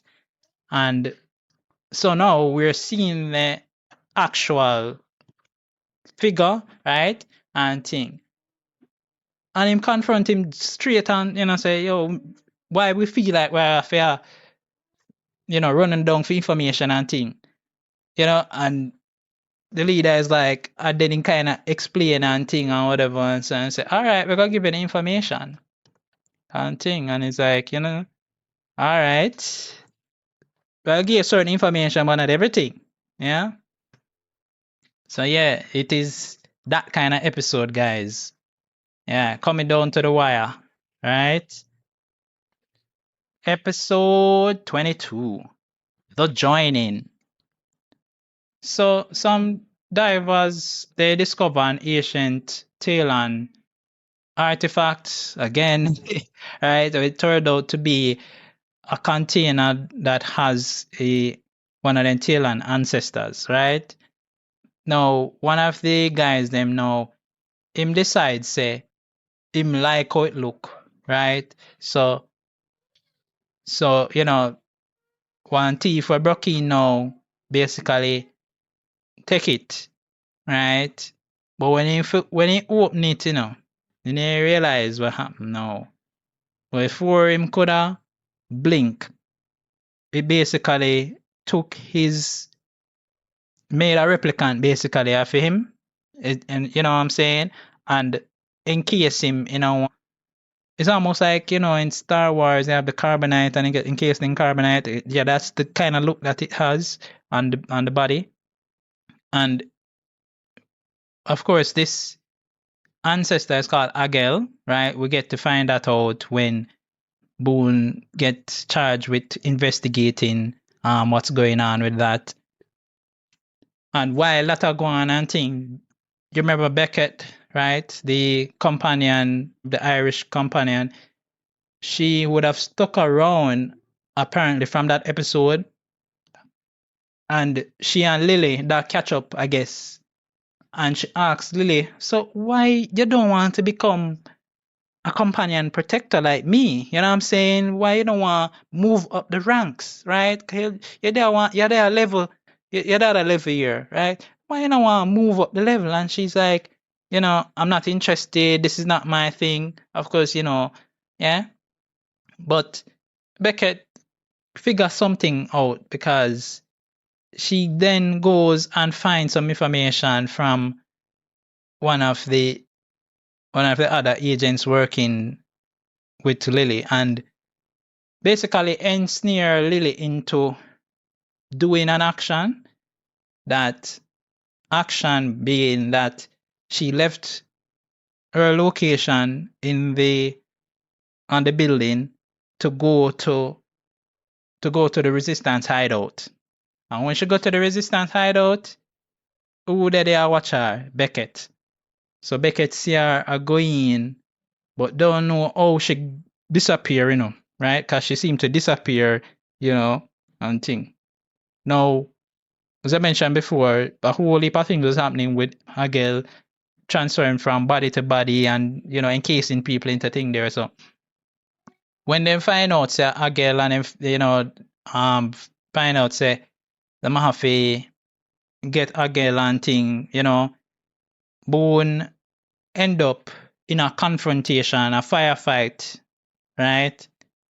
And he managed to get critically wounded, right? Yeah.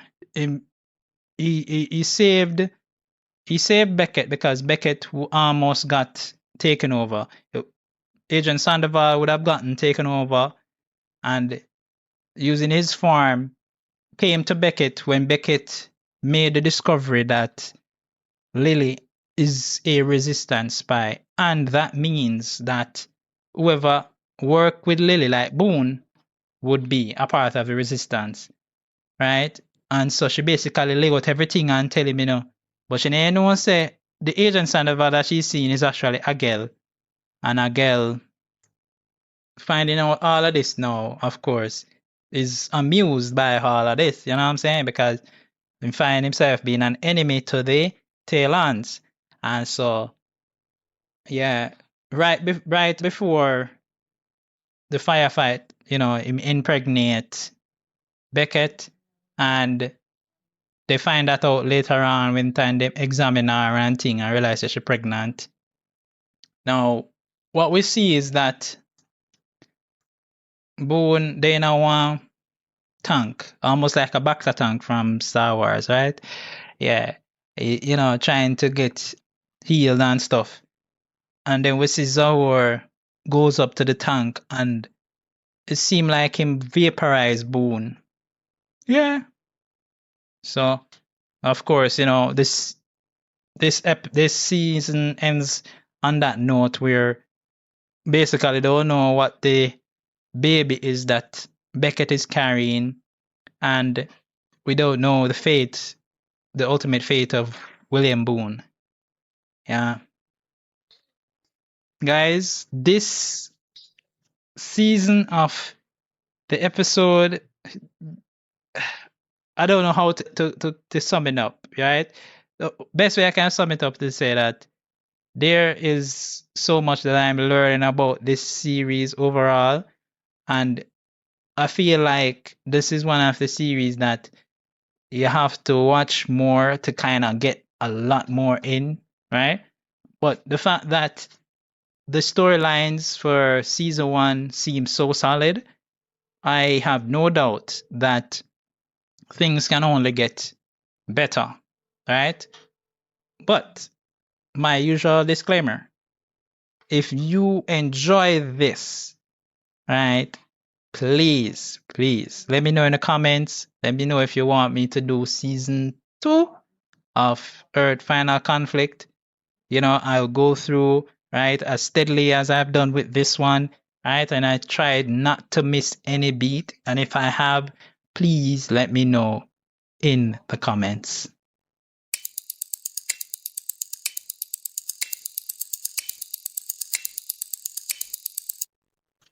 There are some theories about unresolved mysteries and some plot points.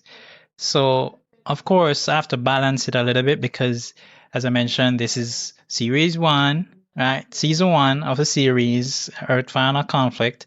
And this done a long time ago and thing, but I just wanted to make sure that I am covering it as deeply as I can and thing. But yeah, let's talk about some of those things that resonate, like some questions like the Taleons' true motives. We have to start with that, right off the bat, right? This 3 years ago, them come and them benevolence and thing, but and them seem to do some things that are advancing humans, but at the same time, them have some hidden agendas at play where they are, doing some harvesting of energy. They're doing some genetic manipulation, right? The fact say bone CVI and some of the psychic probe them that them use as control mechanisms, right? So yeah, I'm hoping that in the other seasons to come, perhaps we'll be able to see what becomes of Boone, whether he is literally dead, or them have a new actor that take over, what it is, right? Because I see where there's some different actors on it. So yeah, I'm hoping that it is, the continue with Boone. It's not a bad, the guy who acts in that role is not bad. And also, I think there's a lot they need to wrap up with him. You know what I'm saying? Kind of kill him off so early, right? Which I'm pretty sure, at least. But I still remain skeptical where that is concerned.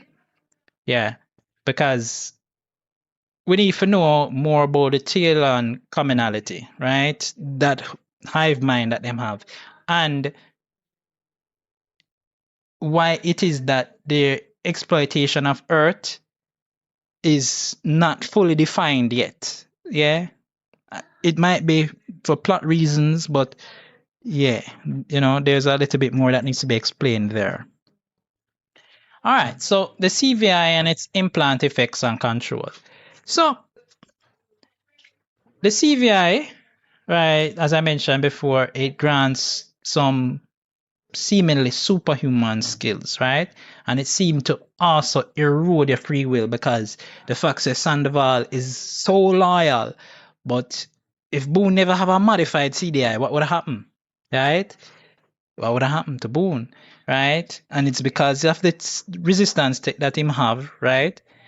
And the fact say, him can choose basically, right? Which way him want to go, whether him want to be loyal or not. And we have seen with episodes like Old Flame say, them can do memory alteration and your loyalty can shift if them want to. Them can manipulate it, right? Them can implant some false memories, right? And so that might lead to them being able to control one's mind. Boone's death and replacement. So, in the episode where Boone has the virus and he seemingly dies on the table while they were trying to, revive him, and Dawn intervenes. Dawn uses some energy, projects it into his body. So, one might postulate and theorize that the Taleons have the ability to either fake what was happening to Boone for some nefarious reasons, or that they're able to bring him back, right, in some way, and it has a lasting effect of him becoming somehow a hybrid, right? And so maybe, at some point in the future in the series, we'll see where that takes a toll. Maybe he transforms into a different thing altogether. He may not be Talon, he may not be human.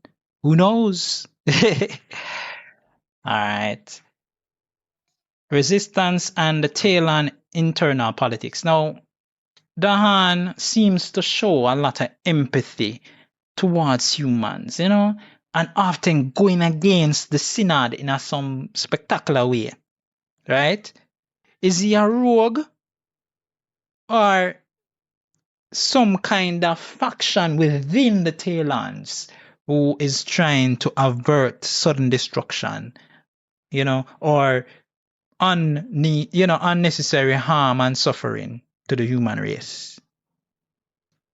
And while I'm doing that, I'm kind of motioning like a Talon. If you watch the series, you see how the Talons them motion. Yeah, it's infectious. Now, finally, we'll look at the viral probes, right? So, the mysterious probes that the Talons use seem to be carrying viruses. Why? I mean, if it's a probe, you expect that it might just want to go and just find, seek out and voyage to the location and destination you set it to. Why does it have a virus on it and able to deliver it in such a way that it could cause, so much things, yeah? So, season 1 leaves this open that there might be certain forces at play that we're not yet seen, because even the fact that they waited till so far down in the season to show the leader of the synod tells us all we know and what we need to know about what this series is trying to portray. And I hope that I get the opportunity to do it on the podcast. I might just watch it for funsies before, but yeah. So if you have your own theories, having watched it, right? If you haven't watched it, watch it, in its entirety. It's a very interesting series, right?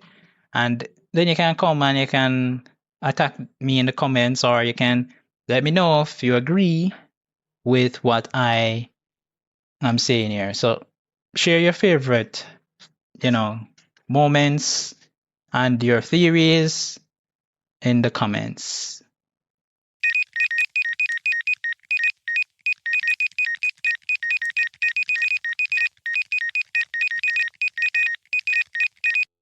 So, in this episode, we looked at Earth Final Conflict, Season 1.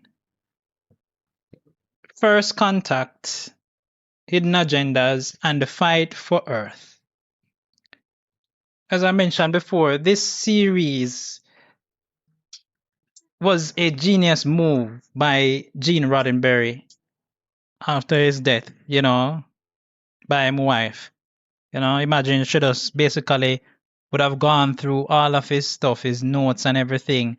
And, probably they had contracts in the works, to write or create series for different television stations and so on. And so, it shows the level of humanity that many of us, our works will survive us, even if we don't, right? And many of us must realize, that what survives is either going to define our life in such a way that will be an example to others, yeah? Because here is a man, who started out as a police officer, right?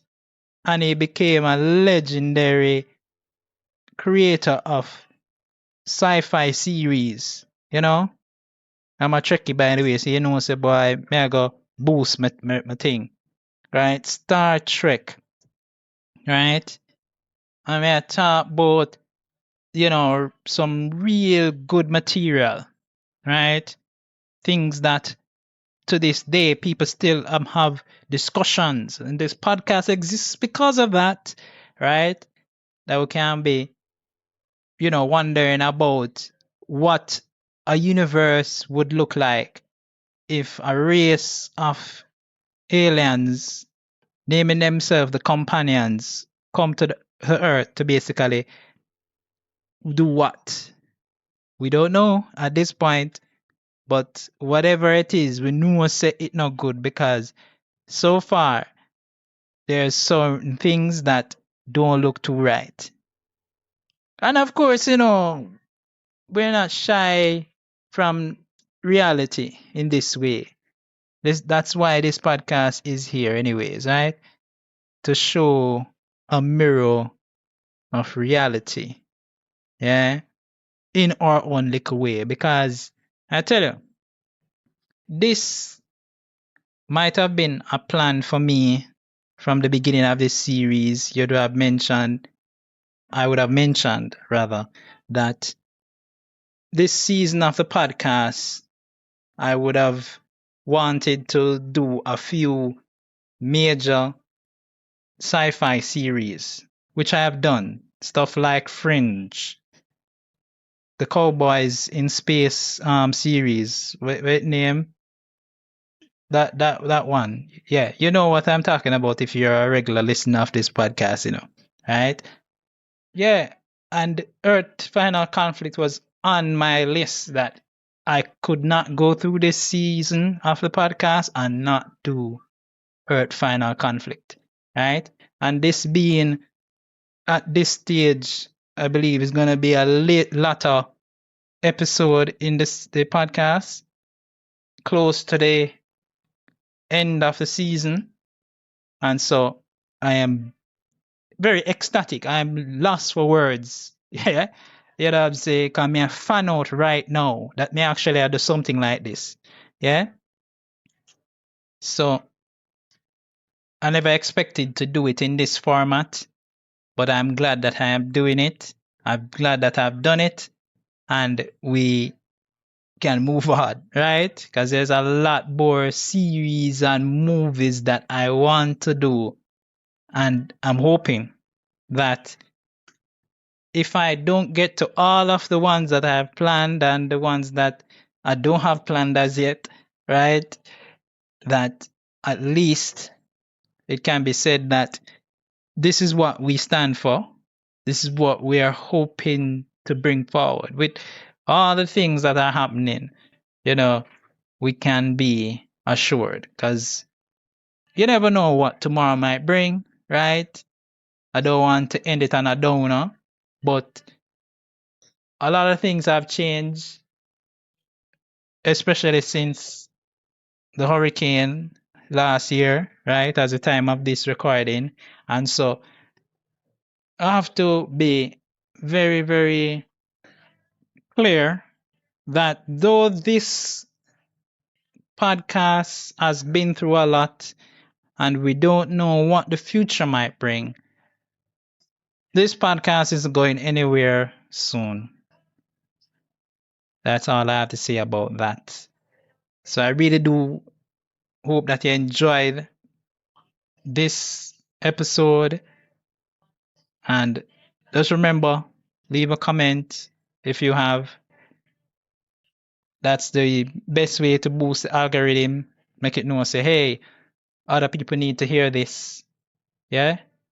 Thanks for your support so far. If you reached this far, obviously you're listening to the podcast. Yeah? Thank you again.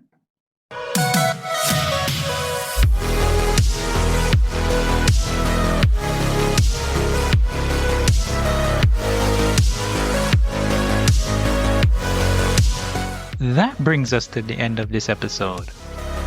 Our voyage through the universe of sci-fi television continues, and the next destination is 2,000 downloads.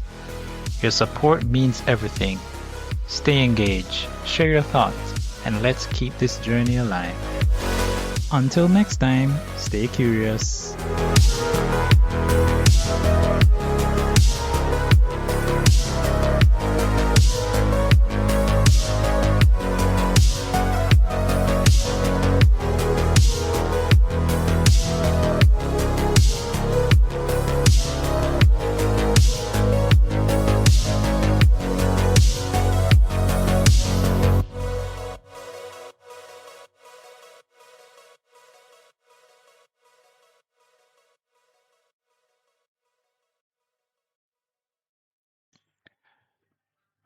This content is CAN-credentialed, which means you can report instances of harassment, abuse, or other harm on their hotline at 617-249-4255 or on their website at creatoraccountabilitynetwork.org.